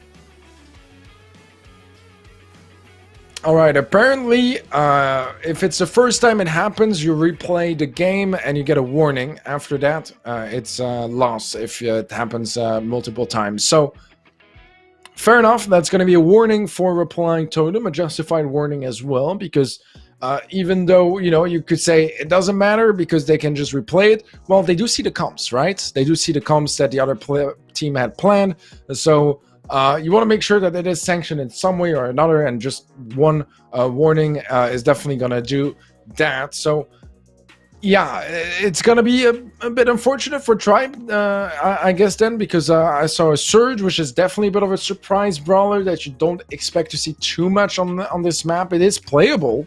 You see it once in a while, but I wouldn't say it's a go-to. And they were bringing it in, hoping to bring something fresh. So maybe they will go for it once more. Maybe they will just switch off it if they don't feel like the surprise element is there anymore and is too important. Yeah, I guess good for Totem. Still, it's a bit scary. It was a close call for them. Yeah, honestly, if you're Totem, you've just got a free look at one of the possible comps they're going to be going. just for a warning. It's kind of giving them a strategic advantage over Tribe for doing something wrong. So maybe they had a quick flick through the rulebook themselves. Maybe they can get an advantage off that, and maybe that's what they've done, or it could have just been an honest mistake. Either way, it kind of seems like Totem have the upper hand in terms of compositions now, as they've got eyes on what Tribe are possibly going to be playing. Yeah, it's definitely somehow shifted a little bit in their favor. I mean, I'm sure Tribe has more stuff planned, and they don't need to just get the element of surprise to win, right? They can win fair and square as well. So we'll see how that game goes. Once again, it is set point for Reply Totem, so their chance to push things to a third set. They just got to do it now. They just got to do it, and I'm sure they will be readying up soon enough. Probably still handling, everything around this situation with the banned brawler. It's something that happens all the time, especially, at this level of play. You have to keep in mind that there's so much stuff that those players have to keep in mind all the time, that they have to think about when it comes to like team compositions and getting into the next game, etc. That sometimes the simplest things are the ones that are, just left out of your brain. And your entire team sometimes just doesn't think about the fact that the brawler is banned, and you end up playing it. Yeah, easy mistake to make, but I'm just kind of intrigued to what they get back into after that game. Obviously, as you said, the Surge coming out as a very surprising pick. It's going to be fairly good to be able to three-shot that Mr. P. If they do choose to bring that out, it can TP straight onto the Barley. So, honestly, I think it's a really good brawler to bring out as a surprise, but it's not a surprise anymore. They've already just shown it, and Totem get a bit of an advantage through that. So, this is probably why it's taking so long to ready up. Tribe have got to be very defensive on their picks here, and I feel like maybe Totem can be a bit more offensive on it. Yeah, well, we still have a tanky comp here from Totem going for triple tank, and instead we got more surprises from Tribe as well. But it does look like the first surprise here is going to be the goal from Maru to open things up for Totem. Looking good to take this game. Mari gonna get stunned as well, but Rage is not able to close out either kill. Some nice tanking and pass, but Spen is not able to seal the deal. Is that gonna be enough for Mari to score? It certainly is, and just like that, we end up having a 27-second game that goes the way of Totem to secure the set. Oh wait, apparently this game is getting replayed as well, and Buzz is global ban. Oh, Teddy, what are we watching today? What are we watching? Maybe Tribe. This is the final. Yeah, I was gonna say maybe Tribe decided to just hit back and be like, right, tell you what, we'll just go Buzz and have a look at their comp now. I have no clue what's going on. I have absolutely no clue. Or maybe it's another honest mistake. It could very much be. I don't know. I don't want to call it, but it's interesting for the least. I mean, at least they're not going to be mad about Totem, like doing it before. So it just goes both ways. It just goes both ways. This is a very long set of Brawl. I think that can be said. It was definitely a strong performance as well there from Totem. That was a really quick game. I don't know if they already knew the game was illegal when it was played. I don't think it was, because it did seem like they were trying hard to win. So on both sides. So I think they weren't aware of it, and that does worry me a little bit. I think Spen did kind of stop moving at the last point of the game where they all did charge through, but I'm not sure if that's because he knew he'd lost. But he got 2 kills out of 3, though. You know what I mean? Like, he wasn't 1 versus 3, and he wasn't moving. I agree. That's why I'm hesitating. But he still killed 2 out of the 3 guys, so I'm not entirely convinced either. You know what I mean? Yeah. I mean, honestly, this is the game. They've had warnings now. They can't do it again. So this is going to be the game that is going to see if it's going to go to the 3rd set, or if they're going to tie this up and take it to a 3rd game in this certain set. Tribe versus Totem going to be moving on into a game relatively shortly. Well, the good thing, guys, the positive news is that both teams have run out of warnings for picking banned brawlers. Next time around, there are going to be some repercussions, and Look at this though, Tribe Gaming pushing up, Span just barely gets the shot off before Sodabreza takes him out, and that's going to be Tribe Gaming kicking things off with a goal, and suddenly that's a very different dynamic to our last game, and sure it was cancelled, but it did go the way of Totem very convincingly. Tribe, they're able to stop things here and calm things down as they take the lead early on, and suddenly Totem is in a lot of danger. They don't want to give away that match point to Tribe. Yeah, really nice early goal from Tribe there, I will say. Pull available from Spen 2, getting heals off the Nita Bear 2. Great team play there on the dash in, but that super shot almost went to Tom, and that would have been near enough a guaranteed goal, but it doesn't quite make it through. Drake has another bear in hand, and that one is still at 5,600 HP. Fall all the way through. Mori just healing up, not shooting that as he knows he's going to get hit by it anyway. Now opting to take it out, but another one handed is looking very good for Tribe, I will say. Yeah, Mari flashing that super. Not using it just yet. Is gonna stun the bear, destroy a bit of cover on his side of the map, and never mind, Maru just scores like that. I think it was a little bit off screen, so I'm not even too sure what happened, but with Immortus, you can go fast, and when you have the ball, you can just score fast too.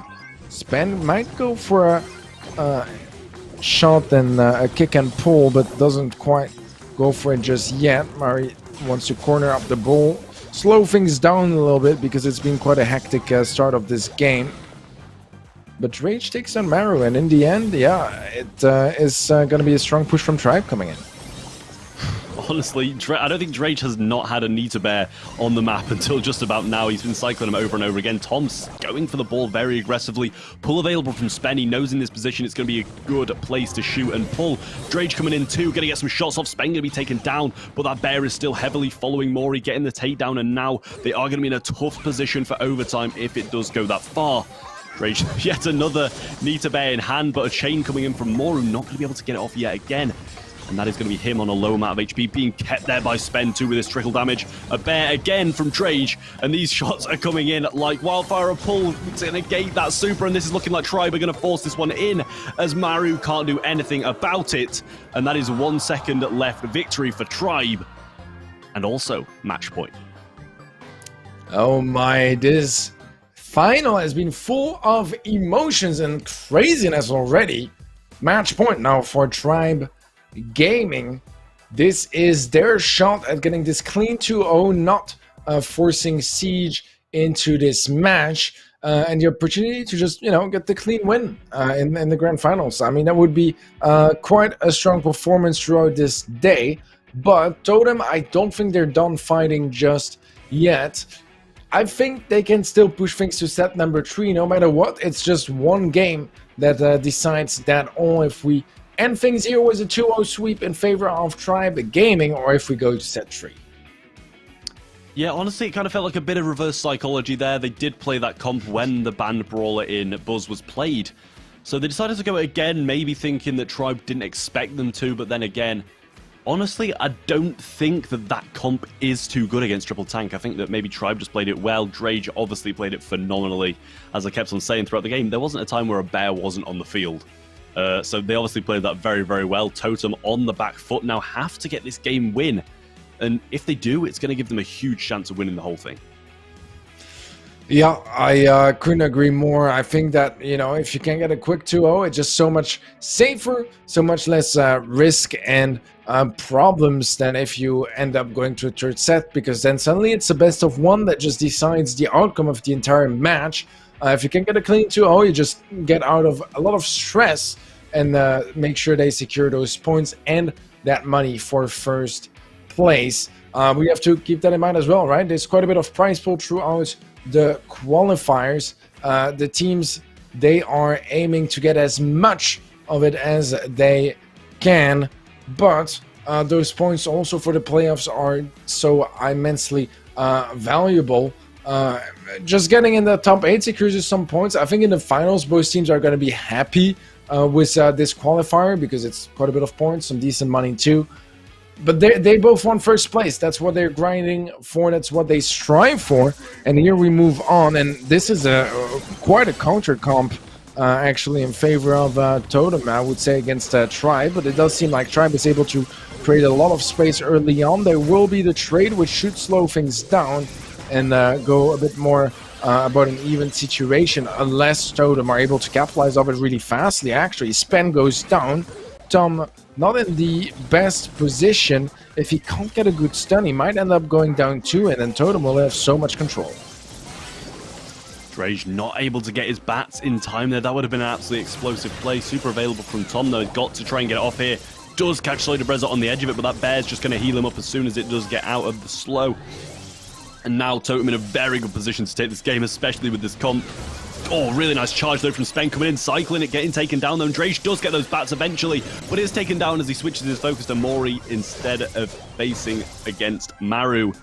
And Mori looking in a good position, trying to get the ball out the corner, but Spen and Drage with the respawn are trying to get it, but he knows that he can't dash through, and a lovely cover from Spen on that goal.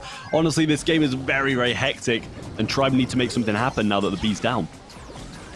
Well, they got a real shot at it here. Tom pushing up. He doesn't get the super down. Barely goes down before. That was close. Could have stunned all three of them as well and almost led to a goal. But look at that. Drage pushes up, gets a nice double kill, and that is surely going to be a goal. Open goal. Nothing left here for Totem to defend. And Tribe Gaming take the lead here as Drage popped off. With about a minute left on the clock here for Totem to react. It's going to be quite a challenge. Totem just can't let them get hold of that ball. If they get that ball in that corner, it's going to be so difficult to get it out. They need to keep on top of things. The ball being passed back to Spen, and there you go. That is exactly what they were trying to do. Just get it to the corner. Takedown coming in from Spen if he does pick it up, and the dashes from Drage are not going to be enough. Tom needs to make a defense, but he can't shoot and cover the pass at the same time. He gets the ball out of there. What amazing catch from Tom. Amazing play, and only 20 seconds left. They've got to force this in. The Bear's going to do a lot, though. A dash through from Spen, and the charge is going to connect. Drage trying to get the ball into the corner. Super coming in from Tom, but I don't think he can get it in time, and Maru shoots straight through him and into the goal to even it out, and now this is looking amazing for Totem in overtime. Yeah, overtime should be where they shine. Let's see how that goes. Nice slow from Marion to Spen. Drage pushing up, trying to create some more space for his teammates to take control, but Drage ends up going down. Tom has a super, goes down before he can do anything with it. Spen is forced to dash himself. Maru can just tank this forever, and that's gonna be reply Totem pushing things to set number 3. What a back and forth match, full of emotions and absolute craziness as well in this set. We are going to set 3 though, it's official. Honestly, I don't know what to say after that game. Some really nice plays from both teams. Obviously, we went into that expecting Totem to absolutely walk over them. Seeing Tribe get that first goal, it was like seeing England score that goal against Italy at the start. And honestly, the region, the country's matchup as well, it's just, it couldn't have said it better myself, could I? Like, honestly, I don't have a clue what's going on. Tribe almost took that against one of the biggest counter comps I've ever seen. Totem managed to take it. Going on to last set now. It's going to be Siege, and it's going to be very close. That's all I can say. Yeah, Siege is such an unforgiving game mode as well. You make the slightest mistake in your bolt economy, or a kill that goes wrong, or a bolt that doesn't get secured, and everything can turn around. It's quite a crazy game mode, and I think that's the best way to settle this final that has been quite chaotic so far, but part of it for the good reasons for sure. So Siege, I think it was nuts and bolts, right? An interesting map.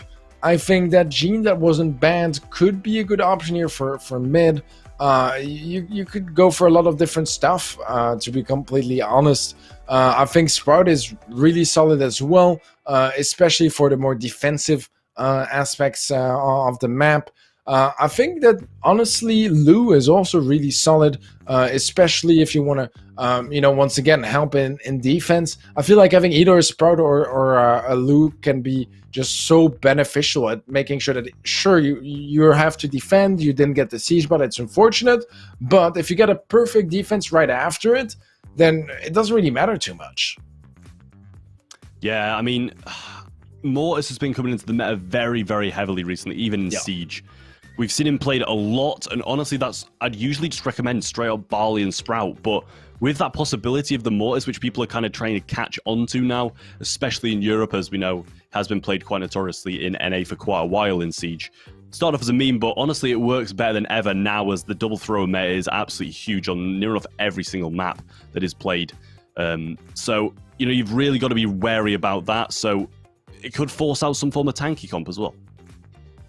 Yeah, that is absolutely a possibility. And I considered it earlier. I thought maybe we can see some Max, Jean, Sandy comps that we used to see all the time before. And actually we do. I didn't really expect it to come. I thought it was too risky of a call to make. Well, guess I was wrong, because here we have it. We will have a Jean matchup as well. Jean being played on Drage rather than on Spen, which is quite interesting. But Spen is also pretty much the go-to Sprout for the team. And as we said earlier, Sprout is a really good option. And so far it does seem like it's working out better for Tribe Gaming. A nice pull from Drage. And there is going to be some damage going through, just a little bit. But that Siege Bot is just taking forever to go down. Yeah, near 50% damage on that first bot, just getting up to 49%. Totem cannot risk losing this one, and that's why they need to make such good use of that speed. But look at that wall, that is absolutely amazing. Tom just gets out of there, doesn't even care about getting that bolt, cares more about his life. But what a pull from Drage, straight through the bolt as well, and that allows Spen to pick up 2. Tom getting a kill over that side too, and this is looking like Tribe might be able to finish it up right here if they all stay up and get another 51% damage on this push, which they can commit for. Yeah, they get the Siege Bot. They'll have a couple more bolts for the next one too, multi-dump, and because they keep control, that's just an excellent situation for them. And as you said very rightly before, they could just close it out here. It doesn't take all that much damage at this point. We got the Yashi wall on to Spen to get some more damage down. He could have kept the wall down as well longer, but instead, well, it's not quite going to be over, but not far from it. Yeah, I mean, it can all go down to Tribe trying to dive onto that safe or just pulling off an absolutely amazing defense as well. Spen looking like he's trying to do a bit of in-between, starts to push up, but then backs off as well. He's going to take a couple of trickle shots from Drage, and that's all he needs to do is get to the edge of that zone, push in a small amount, and it looks like Tom's just going to go in and tank for him. Takes the shot at the Ike, and that is going to be the first game going to Tribe, and also match point in their favor too. Yeah, first match point for Tribe Gaming. Actually, not second match point for Tribe Gaming. Their shot here at closing things out. We talked about it in set 2, you know, the chance to not go to set number 3. Now it's a chance to not go to a double match point. That's even more important, because right now they have a bit of room in case they make some mistakes. Reply Totem don't have that chance. They don't have that little privilege. They lose one game, it's over. They can't lose any games anymore in this match. They need to win all of them. It's going to be hard, but I think it's still possible. I do feel like comp-wise, Tribe Gaming was just much more adapted to the meta. Like, I can see why Totem... Like, my reasoning why I thought maybe that Tribe would bring it is because, first of all, I knew that they loved Sandy, Jean, Max.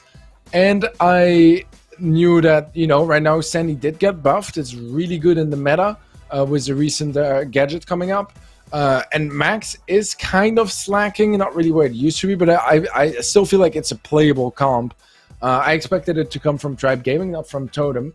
But nevertheless, I think that the comp from Tribe was much more adapted to the meta and to this specific map. So it just worked a lot better overall. That's a lot of advantages to have. And when it's Tribe having all of them, well, it works out really well. Yeah, I mean, exactly so. You know, as you said, they've got 2 chances now to get the comp right. Totem literally have 0. So you've got to get the comps right, and they're choosing to take the double thrower comp, which I did say would be quite good. Wait and see Tribe's comp real quick now that they are going to be taking near enough the same thing. They're going to be substituting out that Carl from last game and bringing in a Barley now as well. Tribe, they do love their double thrower. Drage going to be using a knockback there just to try and get some health back, and he needs to try and stick out this bolt. Not looking likely though. Does avoid that Sprout shot barely. Another knockback coming in now, but he's not going to bank that bolt, and that means it's going to be a tie. Yeah, ties, they mess the bolt economy up completely, turn them around and lose some very awkward situation where it's better to not get a Siege Bot than to get it if there's enough bolts on both sides, and that you want to make sure you get the big lead for the final bot. because that's the one you can commit to, and that's the one where you know that if you go down or whatever not, like they can't fight back anymore. 15 seconds left. It does look like Tribe Gaming should be getting this bot, but it's gonna be very close, and Reply Totem, they're not gonna be far behind bolts-wise. Yeah, with that wall coming in, maybe they can try and get another few bolts banked for the next round, but it's just not looking likely. They're going to get like 2 of that in the bank. Not impossible as 7-2, but it is very difficult, especially with Soidabreza with this wall. He knows he can pull off that Sprout wall defense, which is going to be absolute requirement at this point. He is going to try and do it now, using those gadgets, but Drage looking for the pull, not going to get it, and it's 7-3. Easily doable by Tribe, but they've got to play it right. I love how he just put 3 walls in the same defense. That's how easy he makes it looks. And look at that. They only took 11% damage total here, Totem. They are 12 seconds away from getting this bond, but Tribe Gaming is catching up bolt-wise too. They will get a couple more. I don't think they can have enough, because it's only Drage picking them up because his teammates are dead, and you pick them up one by one, right? If his teammates were still alive, they would have been able to tie things up. Unfortunately for them, not gonna happen here. It is a pretty good defense so far. Bot is taking a lot of damage, but they only need 11% here. Another shot from Mari would seal the deal, and there you have it. Reply Totem pushing things to double match point. It's gonna be one game to decide it all here between Reply Totem and Tribe Gaming U. Who doesn't love a double match point? I can't say that I don't, because it's just so exciting to watch. You've seen both of these teams fight so hard through the qualifiers, and I believe this is, Tribe's first set drop throughout the whole qualifiers. So obviously Totem are going to be the one team who are going to be putting up the biggest fight, and it shows as it's hitting that double match point now. You've got to be very skeptical about the comps they're going to be playing right now. They're going to be, I'm sure we are, and it's just really worrying because they've got to get it right. We said that Tribe had a chance. That was that chance, and they blew it. Going to be all down to this game now. Yeah, no more room left for any mistakes. If you make a mistake, you pretty much just, put yourself at a huge disadvantage for those finals, for those points, for that cash prize as well. There is just so much to be won for both teams, and they are hungry for it. Tribe Gaming, they had a lot of history here in at BrawlMSTRS, performing very well during the qualifiers. Let's see if they can start the season with more of that. Reply Totem, I mean, they're a team on the rise. They are showing some excellent Brawl Stars. They took down Clash earlier today. Let's see if they can take down Tribe. It's going to be one game, Trav. One game to decide who wins this first qualifier. Yeah, this is what it's all come down to. We've expected so many finishes from both Tribe and Totem in a few different games too earlier on, but it's all going to come down to this one. There's no more games. I'm pretty sure we've seen near enough the majority of games that would be in a best of 3, best of 5 due to the fact that they both played banned brawlers in Brawl Ball, and we've seen this all in the side of a best of 3, which is rarely seen. And honestly, I couldn't be more glad to see it go to double match point, but also I couldn't be more glad to see it end. Yeah, it's definitely getting towards the end. We have one more game, guys. We have one more game unless we get draws, which I wouldn't be surprised to see, seeing how much craziness we've had in this match already. I feel like that would just be the pinnacle of competitive Brawl Stars. But we got our game coming up, guys. Double match point, one game to settle it all between Reply Totem and Tribe Gaming EU. We are in the finals of the first qualifiers, and this is a big game right now. And Drage was a nice knockback onto Maru, is able to snatch away that bolt, and that means that Tribe tie things up, looking to even take that first bot. Nothing Reply Totem can do to avoid that. And Tribe, they not only start with the bot, they do manage to get an extra 2 bolts to start things off with a decent bolt count for bots number 2 and 3. Yep, they are going to be trying to push this in. Sproutwall denying it, though, with that gadget. Sven pushing him very aggressively there. Not sure why he really kind of suicided for that, as now the boss is gone, and there's nobody there to wall off either of the sides. Going to be heavily pressured in by Totem now, but Drage couldn't have picked BB at a better time at all. It's going to be so good for roaming that map. Got a lot of HP, got that gadget in hand as well, to be able to tank so many of these thrower shots, and honestly, I really do like the BB pick, and I like the come the Tribe of Brawl. Yeah, it's been doing wonders for Tribe for sure. Totem only picked up 1 bolt to make it 2 now out of the entire game so far. This is going to be another bot for Tribe. They're going to have the bolt lead control. They have still a bot.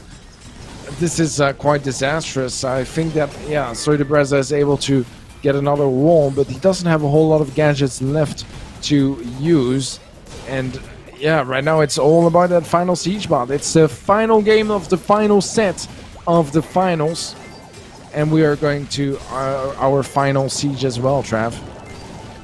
Yep, Drage still managing to get those bolts from the mid. Oh, that's a beautiful wall from Spen. They're just denying them of that front bolt. And this is looking like if they can pick these ones up from the right-hand side, this is going to be it for Totem, and Tribe are going to be taking the win here. And they do go down 7-4 on the push counter.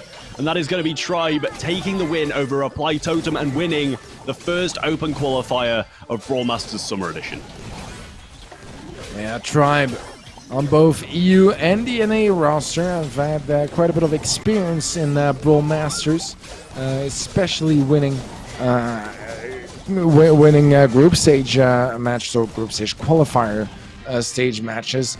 Here you have it, guys. Tribe Gaming EU taking the win against Reply Totem. It was quite a fight between the two contestants, but Tribe come on top.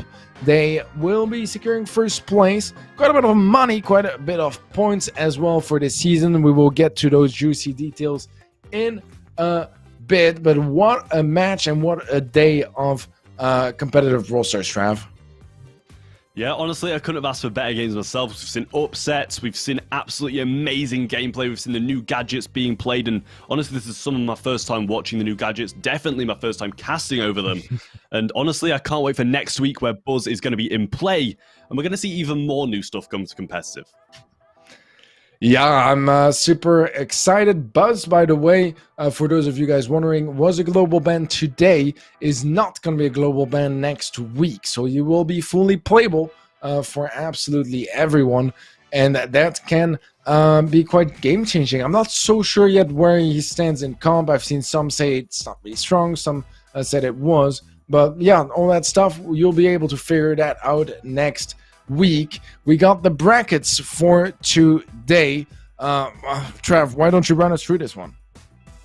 Yeah, I'll take a real quick look through that. And obviously, Tribe were the champions. We saw AC Milan Clash falling to Reply Totem in those semi-finals, and Big are going to be dropping out as well in the semi-finals. Going to be earning some good points towards those playoffs, though, as those are going to be 3/4 teams with the highest points in the region at the moment, followed by Noble Elite, EXO, Pharmacy Senders, and Genius Gene, all going to be picking up some points as well.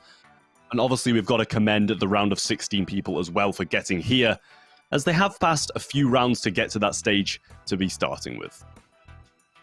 All right, we have our leaderboards, guys, to see where each team stands in the rankings. In 8th place until top 5, all tied up. We got Genius Gene, Noble Elite, EU, Pharmacy Centers, and EXO free agents. 4th place tied up with 3rd place as well. That's going to be AC Milan Clash and Big. And then finally, 2nd place, Reply Totem, of course. And our grand finalist winners so far, guys. Tribe Gaming, EU leading by 15 points. Leading the pack, quite a comfortable start in this season, as you can see by the highlighted teams as well. Top 3 goes to the playoffs. So a nice position, especially for Reply Totem and Tribe early on in this summer 2021 EU open season. Sorry. Struggled over my words again.